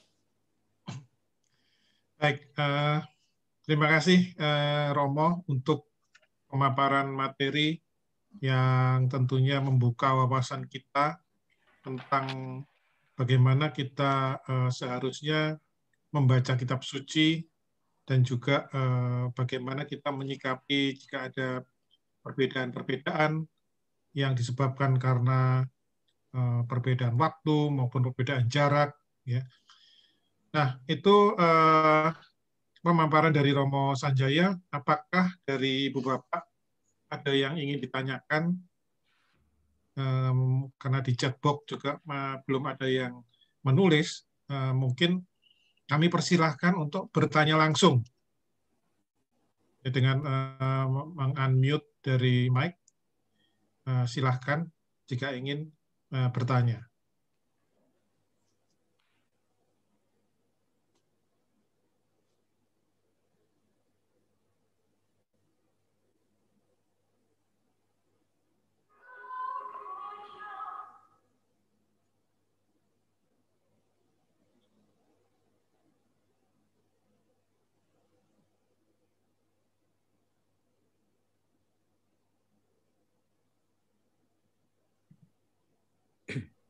Kalau gitu saya boleh bertanya, Pak Teja. Saya mulai aja, silakan, mungkin sambil teman-teman yang lain.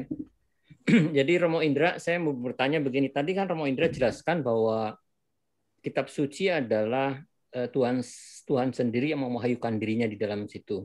Tapi kalau kita pelajari Romo Indra ya, kalau kita baca, terutama di Perjanjian Lama,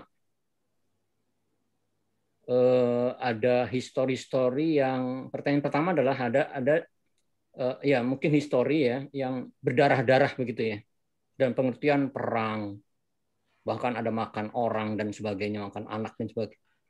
Nah, apanya di situ disebut sebagai Tuhan mewahyukan dirinya kalau memang sebagian besar dari kisah di Perjanjian Lama itu berdarah-darah? Itu pertanyaan saya yang pertama. Kemudian yang kedua, di Perjanjian Baru, di Kisah Para Rasul, itu kan juga sama terjadi ketakutan yang luar biasa dari gereja perdana, umat gereja perdana, karena saat itu terjadi apa ya, semacam ya umat perdana itu kan banyak diserang juga, banyak dibunuh. Nah, kalau itu yang terjadi kekerasan dan kekerasan terus, di mana itu pewahyuan Allah bisa terjadi di situ? Oke, baik. Terima kasih Pak Kris. Dua-duanya berkaitan dengan kekerasan itu ya. Ya, persis disinilah sebetulnya fungsinya untuk mengetahui apa yang tadi itu, fungsi tafsir tadi itu. Ya. Fungsi tafsir adalah mencoba melihat dalam cerita atau melalui kisah seperti itu, ya, kisah yang misalkan saja kisah Yosua pasal 6 itu Yeriko yang dihancurkan, kemudian ada banyak lagi ketika menyerbu tanah terjanji lalu semua harus dihancurkan dan seterusnya, ya. Nah, justru disinilah dibutuhkan ilmu tafsir untuk mengetahui sebetulnya ada apa dan pewahyuan Allah macam apa yang dinyatakan lewat cerita seperti itu.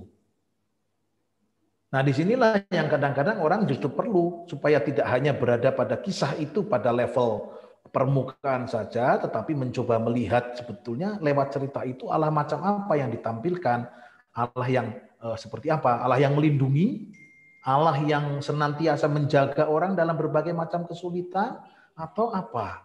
Nah, inilah saya kira persoalannya justru situ. Oleh karena itu tidak bisa selalu di teks kitab suci, harus hati-hati kalau kita membaca dalam level ini seolah-olah merupakan sebuah laporan sejarah apa yang terjadi begitu. Pertanyaan itu lebih sulit nanti, lebih menyulitkan. Begitu Pak Kris. Jadi justru disitulah kita mesti menggunakan ilmu tafsir secara serius untuk sungguh-sungguh mengetahui sebetulnya lewat teks, lewat narasi seperti itu Allah macam apa yang menyatakan dirinya. Itu sebetulnya. Mungkin itu Pak Kris, mudah-mudahan membantu. Iya, sebenarnya ada hal lain yang kadang mengganjal dalam pikiran saya. Betul ketika saya membaca Perjanjian Lama memang banyak kekerasan, tapi sebenarnya di situ umat Israel sebagai pilihan Allah untuk sebagai umat perdana pilihan Allah itu memang berdosa lalu diampuni, berdosa lagi dan diampuni. Itu salah satu yang saya bisa ambil hikmatnya dari situ bahwa memang Tuhan itu Maha Pengampun. Ya. Tapi kalau begitu caranya, kenapa sih dulu yang dipilih umat perdana adalah umat Yahudi, bukan orang Jawa, misalnya di Pulau Jawa, gitu. Yang mungkin orang Jawa lebih kalem, lebih damai, gitu. Loh, kalau mungkin umat zaman dulu di Israel sana, Yahudi yang ribuan tahun lalu, pekerjaannya kok perang terus begitu, perang, dan terus itu yang di Perjanjian Lama ya, Moe. Mungkin Romo ada tanggapan, mungkin ada pencerahan. Iya, oke, orang Jawa kalem-kalem begitu, tapi di belakangnya ada keris itu Pak ya. Jangan lupa dia bisa menusuk di belakang itu. Begini Pak Kris, itu saya kira sejarah ya, kita tidak bisa lagi berdiskusi banyak soal itu karena de facto itu yang terjadi. Bahwa Allah memilih bangsa Israel, salah satu suku yang paling kecil, ya kenapa tidak bangsa Mesir, misalnya yang lebih istimewa, tapi yang justru Israel, ya itulah misteri Allah yang sekaligus juga bisa membuat sebuah gambaran. Rupanya Allah tidak memperhatikan kebesaran manusia. Ya, Allah tidak memperhatikan itu, yang dia pilih justru yang kecil, yang memberontak, bukan yang saleh-saleh seperti itu. Nah ini kan gambaran Allah yang saya kira justru lebih menarik untuk bisa direnungkan. Jadi kebesaran manusia itu bagi Allah yang nanti terungkap ketika dia memilih Daud daripada Daud daripada kakak-kakaknya untuk menggantikan Saul. Allah memperhatikan hati dan manusia memperhatikan penampilan. Nah itulah gambaran Allah seperti itu. Ya. Saya kira tetap bagaimanapun kita bisa bercerita karena kitab suci adalah kisah tentang Allah. Allah macam apa? Yaitu dari segala macam kita bisa melihat dan mendapatkan kisah yang seperti itu saya kira. Begitu Pak, saya pikir ya. Baik, Mo, makasih Mo. Monggo Pak Teja, yang lain. Ya, terima kasih Pak Kris, sudah ada Pak Ananto yang menulis di chatbox, tapi mungkin boleh kalau ditanyakan secara langsung ke Romo ya, Pak Ananto. Mungkin sekalian ngetes apakah saya udah benar ngeset bahwa semua orang bisa on-kan mic. Pak Ananto boleh Ya, di-on-kan mic-nya? Pak Ananto boleh. Saya khawatir saya belum unmute semua. Halo Pak Ananto. Atau boleh tes salah satu peserta biasa yang bisa on-kan mic? Bu Sani mungkin bisa on-kan udah mic? bisa, ya. Kalau Bu Sani Udah on, co-host udah ya? bisa Pak. Udah unmute nih. Mungkin Bu Idawati, Agustina Idawati bisa on-kan mic untuk ngetes? Bu Moli belum bisa tuh Pak Kris. Bu Moli, oke, berarti saya coba, mungkin saya unmute dulu. Oke. Mungkin sekarang teman-teman bisa on-kan. Oke, silakan. Oke, bisa. Kalau memang ada yang Udah bertanya. bisa, Pak. Udah. Monggo yang mau bertanya, mic-nya sudah saya open sekarang.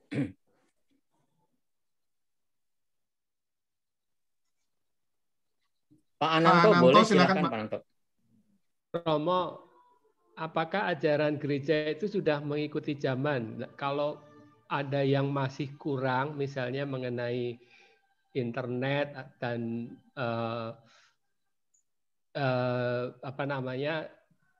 virus dan sebagainya, apakah kita masih bisa belajar dari kitab suci juga, mengingat perbedaan tempat dan waktu yang panjang dari kitab suci dengan zaman sekarang?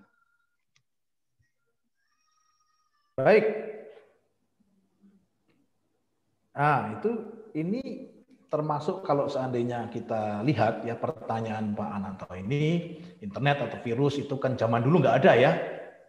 Tetapi kalau kita tetap bagaimana orang Kristen itu mau mengikuti Yesus Kristus, dan itu berarti harus selalu berpedoman pada Yesus Kristus, dan pedoman Yesus Kristus itu yang utama ada dalam kitab suci, ya, kita harus mencari dalam kitab suci.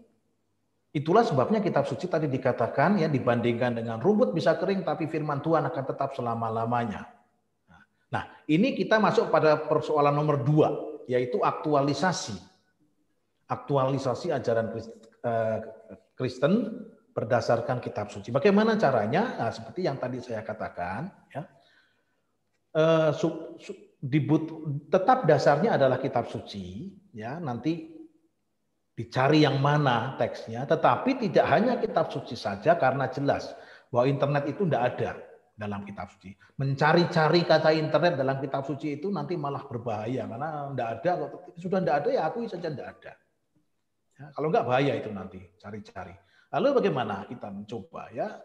Itu satu poin yang tadi saya katakan adalah bahwa kitab suci, ajaran kitab suci perlu disadari atau perlu didasari juga dilengkapi dengan penelitian berdasarkan disiplin ilmu yang lain. Yang tadi saya singgung sebagai interdisipliner. Ya, itu data-data kitab suci digabungkan dengan data-data ilmu pengetahuan yang lain, lalu sampailah kepada sebuah ajaran. Ajaran tentang internet itu saya kira sudah cukup lama ada ya, bagaimana secara garis besar saya tidak tahu persis apa konkretnya, tapi mau mengatakan bahwa internet itu adalah anugerah Tuhan yang harus kita manfaatkan sebaik-baiknya. Nah, ini sebetulnya bukan dari kitab suci langsung, tetapi dasarnya tetap kitab suci dilengkapi dengan hal-hal yang lain sehingga memunculkan seperti itu. Ya. Ini saya kira yang persis yang tadi fungsi nomor 2. Karena tidak mudah untuk membuat seperti itu, maka ini diserahkan saja kepada kongregasi ajaran iman di Vatikan seperti itu. Kita tidak perlu merumuskan ajaran gereja tentang internet seperti itu. Biar nanti akan dibuat oleh mereka sendiri. Itu yang bisa saya sampaikan Pak Ananto. Mudah-mudahan menjadi jelas ya yang pertanyaan ini. Ya, terima kasih Romo. Satu lagi boleh Romo? 2 itu ya. Boleh satu lagi Romo? Ya. Kalau nggak keliru, ada saran bahwa kalau remaja sebelum SMA itu jangan disuruh baca kitab suci yang lengkap itu, Romo. Tapi dikasih kitab suci yang khusus untuk mereka, karena di dalam kitab suci, terutama Perjanjian Lama itu ada pembunuhan, ada perselingkuhan, ada apa ya kata-kata yang dalam tanda petik porno. Bagaimana pendapat Romo? Ya, oke lah. Ini kita memang mempunyai kitab suci untuk anak-anak yang bergambar seperti itu ya. Memang betul di satu pihak kita perlu mengikuti prinsip bahwa bagi anak-anak perlulah diberikan makanan anak-anak ya. Ketika nanti sudah dewasa, giginya sudah sudah lengkap seperti itu, barulah boleh makan tulang-tulang belulang begitu ya. Artinya apa? Ini ya memang secara usia oke lah boleh begitu. Tetapi ini kan hanya sekedar soal proses waktu saja. Dan jangan lupa anak sekarang itu, apalagi ini SMA ya, SD saja sudah bisa tanya macam-macam itu. Yang membingungkan orang tuanya itu kalau begitu itu kalau dipikir. Ya. Yang penting bagi saya adalah bahwa mereka mendapatkan bimbingan yang oke, yang bisa dipertanggungjawabkan. Sehingga kalau ditanya misalkan saja ini Adam dan Hawa itu siapa, atau apakah sebelum Adam dan Hawa tidak ada orang, ini kawin, dan macam-macam hal seperti itu kita bisa jawab lah seperti itu. Karena itu sekarang anak sekarang itu jauh lebih maju daripada kita.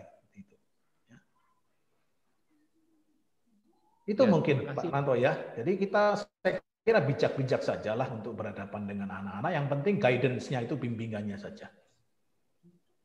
Ya, terima kasih. Oke, baik. Oke, berikutnya ada Pak Paul. Pak Paul, boleh langsung Pak disampaikan pertanyaannya?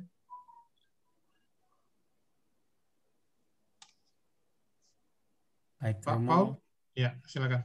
Bertanya Romo, bagaimana pendapat Romo tentang orang yang sempat viral di media sosial waktu beberapa tahun lalu itu dia berpendapat bahwa kitab suci itu adalah fiksi.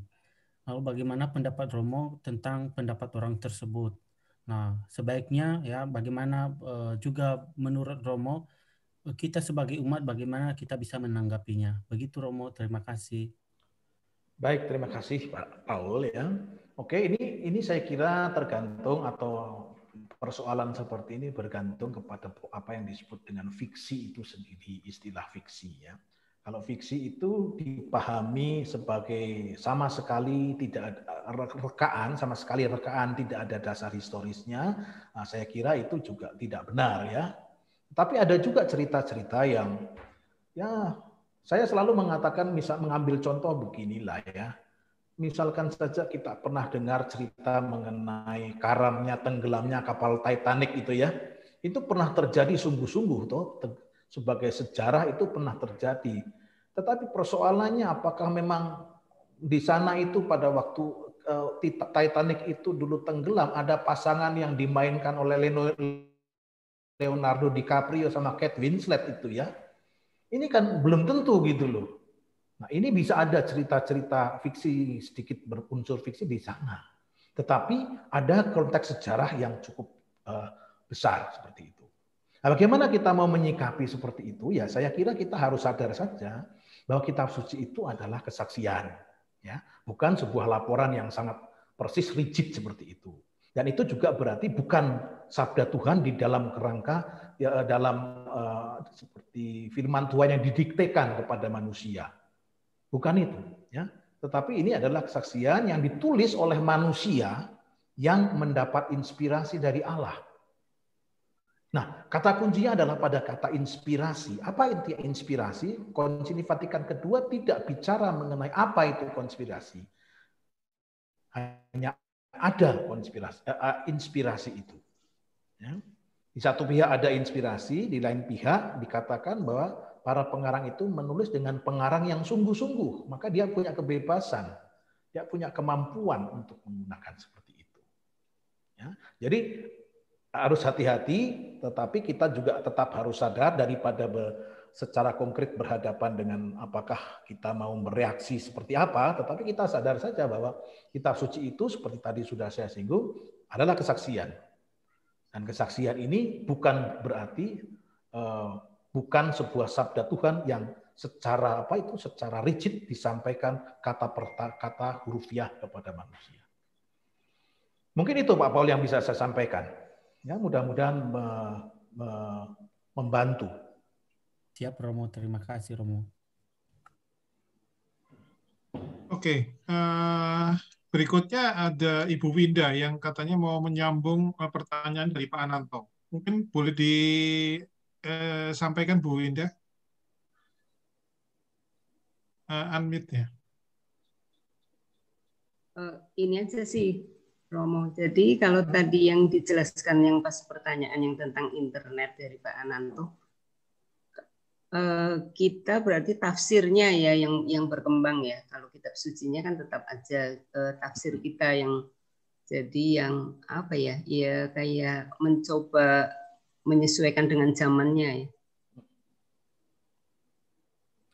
Ya Ibu, betul. Jadi sebuah teks itu bisa mempunyai arti makna yang banyak sekali ya, tergantung dari sudut pandang apa, perspektif apa yang mau diambil ya. Jadi itu selalu berkembang mengikuti keadaan juga. Teksnya tetap itu, tetapi bagaimana itu dipahami dalam konteks yang tertentu itu akan berbeda. Dan ini selalu berkembang terus. Begitu, betul itu Bu. Iya, iya. Oke. Terima kasih. Ya, terima kasih. Baik.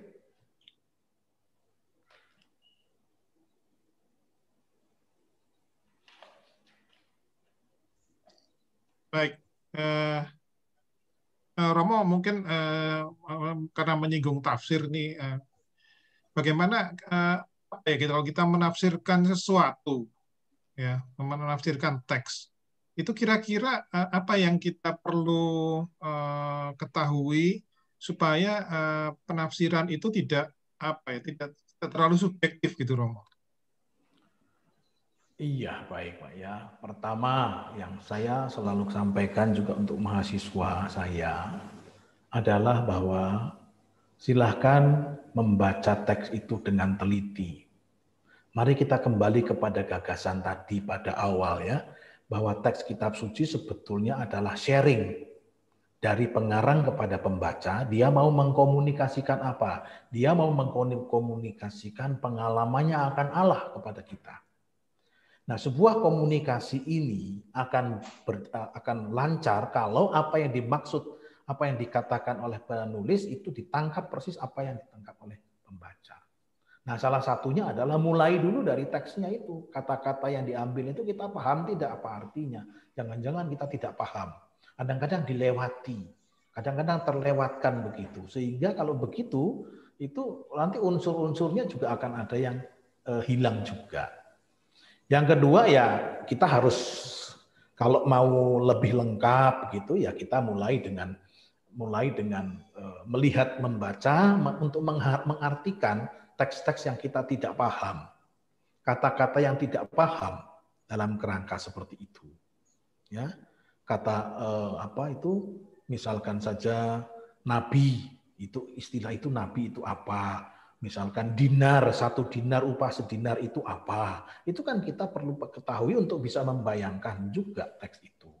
Ya, coba sekarang kalau kita lihat, misalkan saya ambil contoh saja ya untuk kita coba sebagai contoh kita ambil kisah perumpamaan terkenal Injil Matius. Kita lihat Matius pasal berapa ya? 18 atau bagaimana?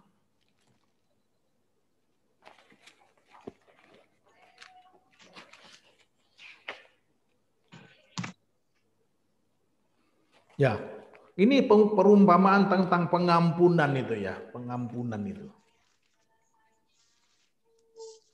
Saya ambil contoh saja, ini cerita ini sederhana, tetapi mungkin bisa menambah sebuah nuansa tertentu kalau kita melihat. Berarti Matius 18 ayat 21, saya mulai dengan mengambil ayat 24. Setelah ia mulai mengadakan perhitungan itu, ya toh, dihadapkanlah kepadanya seorang yang berhutang 10.000 talenta. 10.000 talenta. Berapa 10.000 talenta itu?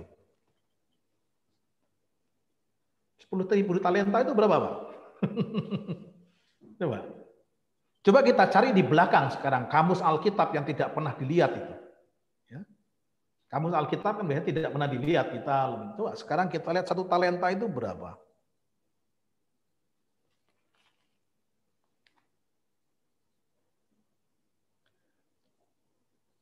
Ada ketemu talenta?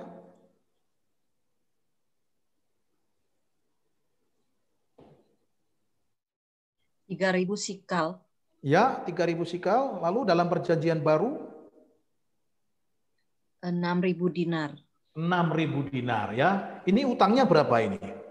10.000 talenta. Berarti berapa?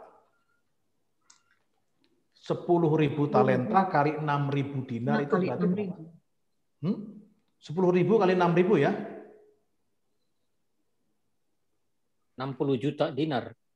60 juta dinar. Padahal upah 1 dinar itu, upah sehari itu berapa? Satu hari. Satu dinar ya? Dinar. Sekarang coba bayangkan. Bayangkan, siapa orang yang mau memberi hutang itu 60.000 hari seperti itu? Apakah ini tidak tidak memberikan sesuatu? Apalagi ketika orang itu tidak bisa bayar, dia bebaskan segitu itu. Ya toh? Dibebaskan 60 juta itu, 60 juta dinar, 60 hari upah kerja itu bebaskan sana. Nah, ini memberikan gambaran tentang apa? Ini hanya sebagai contoh saja, sebuah kecil. Detil-detil kecil ini mungkin akan membantu. Rupanya memang ini kita berhadapan yang utang itu, yang memberi utang itu orang gila, yang berani pinjam juga orang gila ini. Ya. Oh, jumlah segitu, 60 juta itu kan 60 juta hari. Ya, mau buat bisnis apa seperti itu. Dan ketika orang nggak bisa bayar, uangnya juga habis buat apa saja nggak bisa bayangkan itu. Ternyata sudah, kalau kamu nggak bisa bayar, sudahlah, nggak usah bayar.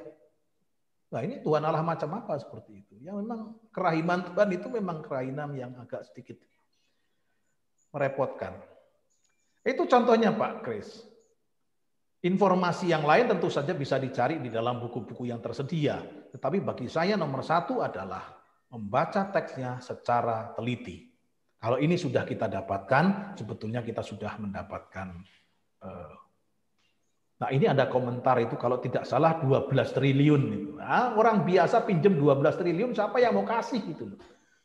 Yang pinjam gila, yang kasih pinjam juga sama gilanya. Lebih gila lagi, terus nanti ketika 12 triliun itu nggak bisa bayar, ya sudahlah, bawa aja. Begitu kira-kira. Jadi baca pertama-tama teksnya itu saja dulu secara teliti, kita renungkan, dan kita secara imajinatif, kreatif, kita menemukan sesuatu yang mungkin berguna untuk diri saya. Begitu. Baik. Iya. Terima kasih, Romo. Berikutnya. Ada Pak Paul lagi. Pak Paul, silakan Pak. Romo mau bertanya lagi, Romo. Dalam masyarakat kita sekarang kan masih kental paham bahwa pandangan bahwa penyakit itu adalah kutukan Tuhan. Nah, bagaimana menurut pendapat Romo pandangan itu? Apakah bagaimana pandangan itu dalam perspektif kitab suci? Soalnya bisa jadi kita bisa memikirkan bahwa Tuhan itu sebenarnya menciptakan penyakit, kurang lebih begitu ya, atau bagaimana? Bagaimana pendapat Romo? Terima kasih. Ya. Oke, baik Pak ya. Jadi beginilah, mungkin bisa saya jawab seperti ini. Kitab suci itu ditulis itu sekitar 2000, lebih minimal 2000 tahun yang lalu ya, dalam situasi yang jauh berbeda dengan sekarang. Pengetahuan juga tidak tahu, kita tidak tahu.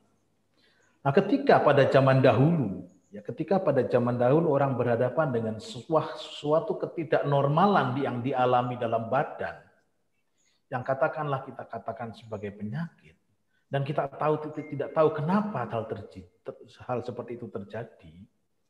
Ya, saya kira tidak terlalu sulit ya, artinya gampang sekali orang lalu mengatakan, ya ini adalah kutukan dari siapa sekarang? Tergantung orang itu mempunyai pendapat apa. Kalau dia mengakui Tuhan itu hanya satu, monoteisme ketat, dia hanya mengatakan ini kutukan Tuhan. Kutukan Tuhan itu mengartikan sebuah gejala yang dia sendiri pada zaman itu tidak tahu persis.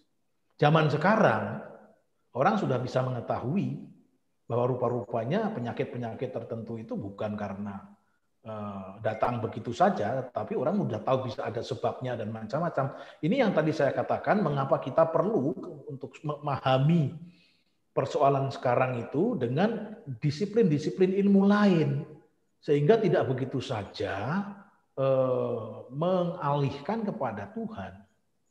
Maka kalau orang sekarang saya ditanya begitu, apakah itu kutukan Tuhan? Nah, Tuhan tidak akan memberi kutukan penyakit seperti itu. Untuk apa Tuhan memberikan kutukan menyengsarakan? Wong orang berdosa saja dia selamatkan, kok masa dia mau menambah kesengsaraan seperti itu? Ya. Bagi saya itu, kalau secara teologis, saya tidak yakin kalau Tuhan itu mengutuk, memberikan penyakit sebagai kutukan orang. Salahnya sendiri orang itu mungkin bisa terjadi. Orang lain yang membuat itu bisa terjadi, tetapi Tuhan yang mendatangkan kutukan, saya kok agak kesulitan untuk menerima seperti itu. Pak Paul, begitu mungkin pendapat saya? Ya, Bromo, terima kasih. Frater Paul ternyata. Frater Paul. Frater Paul? Ya. Oh ya, oke, terserah saya. Baik, mungkin 1-2 penanya lagi, karena waktu juga sudah mendekati pukul 7. Boleh Pak Teja, boleh bertanya, Pak Teja? Boleh saya ikut tanya, Pak Teja? Boleh, mungkin siapa? Bu Dewi dulu ya, setelah Bu Dewi. Ya. Silakan. Oke, begitu Pak. Kalau boleh sharing, Romo, ketika seorang imam membuat homili, apakah penafsiran lebih bagaimana titik berat kepada Romo sebagai permenungan, sebagai pribadi Romo, bagaimana menempatkan apakah gini, umat sebagai penerima terletak di mana gitu. Jadi saya ingin ini belajar bagaimana kalau seorang iman menyiapkan untuk homili itu letak pribadi dan letak umat seperti apa. Terima kasih. Baik Bu Dewi, kalau saya boleh sharing, ya, saya selalu mulai dengan teks, membaca teks. Ya, ada bukan pepatah, tapi ada kata-kata begini. Berdoalah supaya bisa berkhotbah, berkhotbahlah supaya bisa membuat orang berdoa. Ya, jadi saya mulai dengan permenungan pribadi mengenai teks itu, atas teks ya. Kemudian dari sini ada pesan apa yang bisa saya sampaikan. Nah, kemudian baru dari situ untuk sampai pada aplikasi, saya biasanya tidak aplikasi sangat konkret. Aplikasinya tidak akan konkret ke sana kemari karena saya tidak punya banyak pengalaman. Maka saya hanya bisa katakan beberapa hal yang umum. Dan disitulah saya mencoba memperhitungkan sejauh saya bisa. Ini yang saya hadapi siapa. Kalau misal lingkungan, lalu saya misalkan lingkungan di mana saya kenal semua, lalu saya kira-kira bisa mempunyai gambaran itu lebih mudah. Tetapi berkhotbah atau berhomili di paroki, tadi yang saya katakan ini hanya bisa disampaikan secara umum saja. Paling-paling ya pertimbangannya, oh ini paroki kota, oh ini orang-orangnya orang-orang terpelajar, oh ini orang-orangnya seperti ini, kurang lebih stereotipnya seperti itu. Itu yang diperhitungkan. Tapi tidak akan pernah bisa masuk sampai kepada hal yang detail seperti itu. Karena tidak mungkin juga sebetulnya. Begitu Bu Dewi, yang bisa saya sampaikan mudah-mudahan menangkap ya, menjawab pertanyaan Ibu. Ya, baik. Baik. Kemudian tadi ada satu. Ada Ibu Dwi. Ya, saya persilakan, Bu. Baik, terima kasih Pak Teja. Romo, saya bertanyanya ringan aja, Romo. Berkaitan dengan kitab suci.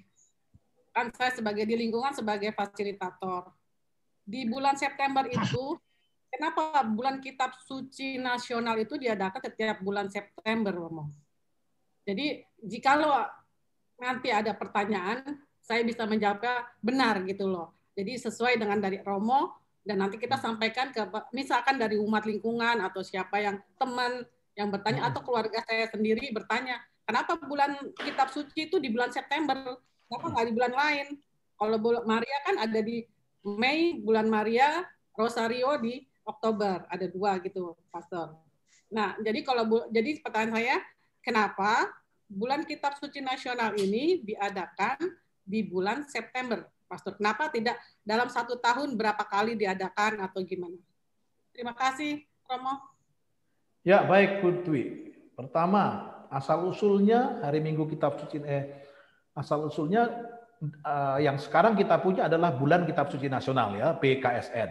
Tetapi pada awalnya itu kita hanya mempunyai HM KSN, ya, berarti Hari Minggu Kitab Suci Nasional. Dan itu selalu dibuat pada bulan September karena apa? Karena tanggal 30 September gereja merayakan pesta Santo Hieronymus. Dan dia adalah tokoh kitab suci. Nah, ini yang tadi. Yang kedua, saya agak lupa beberapa tahun lalu atau bagaimana, itu sebetulnya Bapak Suci juga mau mendedikasikan 1 bulan lagi sebagai jadi bulan Sabda Allah, istilahnya itu. Tapi saya tidak tahu persisnya kapan, saya agak lupa ini. Tapi ada 1 kesempatan lagi yang didedikasikan kepada Sabda Allah, itu istilahnya. Jadi mungkin lebih luas dari kitab suci, tetapi kitab suci termasuk di sana. Begitu mungkin Putri yang bisa saya sampaikan. Ya, terima kasih Romo. Ya, karena kan membaca kitab suci itu kan tujuannya yang diharapkan bahwa umat untuk lebih mencintai kitab suci dan lebih untuk meningkatkan iman Kristiani kita, ya Romo, ya. Kenapa maksudnya ya, kalau tadi Romo bilang di bulan ada Sabda Allah lagi, mungkin itu lebih banyak lagi ya,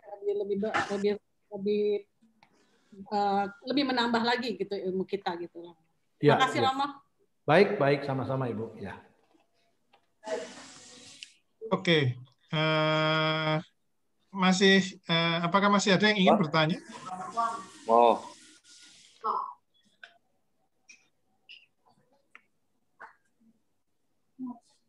Baik, kalau tidak ada, saya kira kita cukupkan dulu untuk pertemuan kali ini.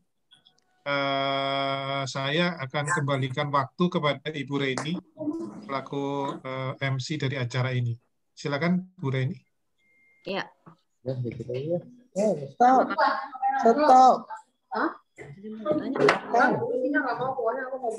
Kebanyakan. Tolong di mute belum. Oke.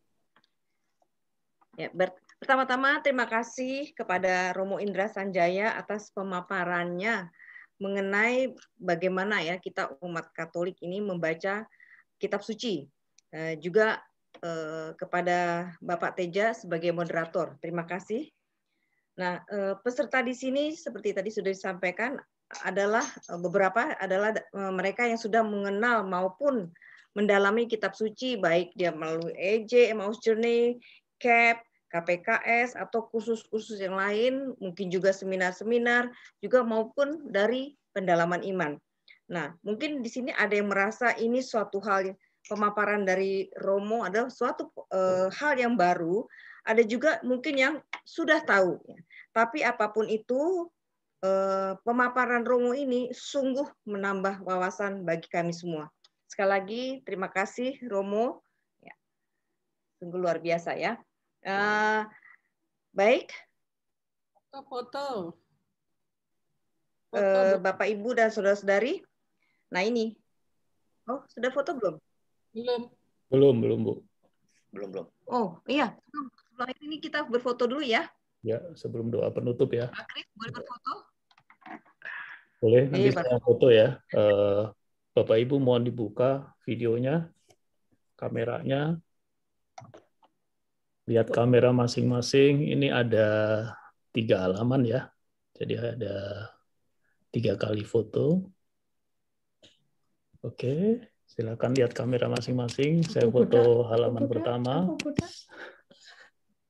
1, 2, 3. Oke, sekarang ke halaman 2. 1, 2, 3. Sekali lagi. Di halaman 3, 1, 2, 3. Oke. Ya, sudah selesai Pak Aaron? Oke, terima kasih Pak Aaron. Bapak Ibu, jalan-jalan ke kota Jogja, makan gudeg, enak tenan. Sampai sudah kita di akhir acara. Mohon maaf kalau ada kata-kata tidak berkenan. Baik Bapak Ibu, acara kita sudah selesai, sudah sampai di puncak acara tadi. Kini kita akan tutup acara kita. Tadi kita sudah buka dengan doa, kini kita tutup kembali dengan doa. Untuk itu kami persilakan Bapak Beni Wayong untuk menutup acara kita ini dengan doa penutup. Kami persilakan. Baik, terima kasih Bu Reni.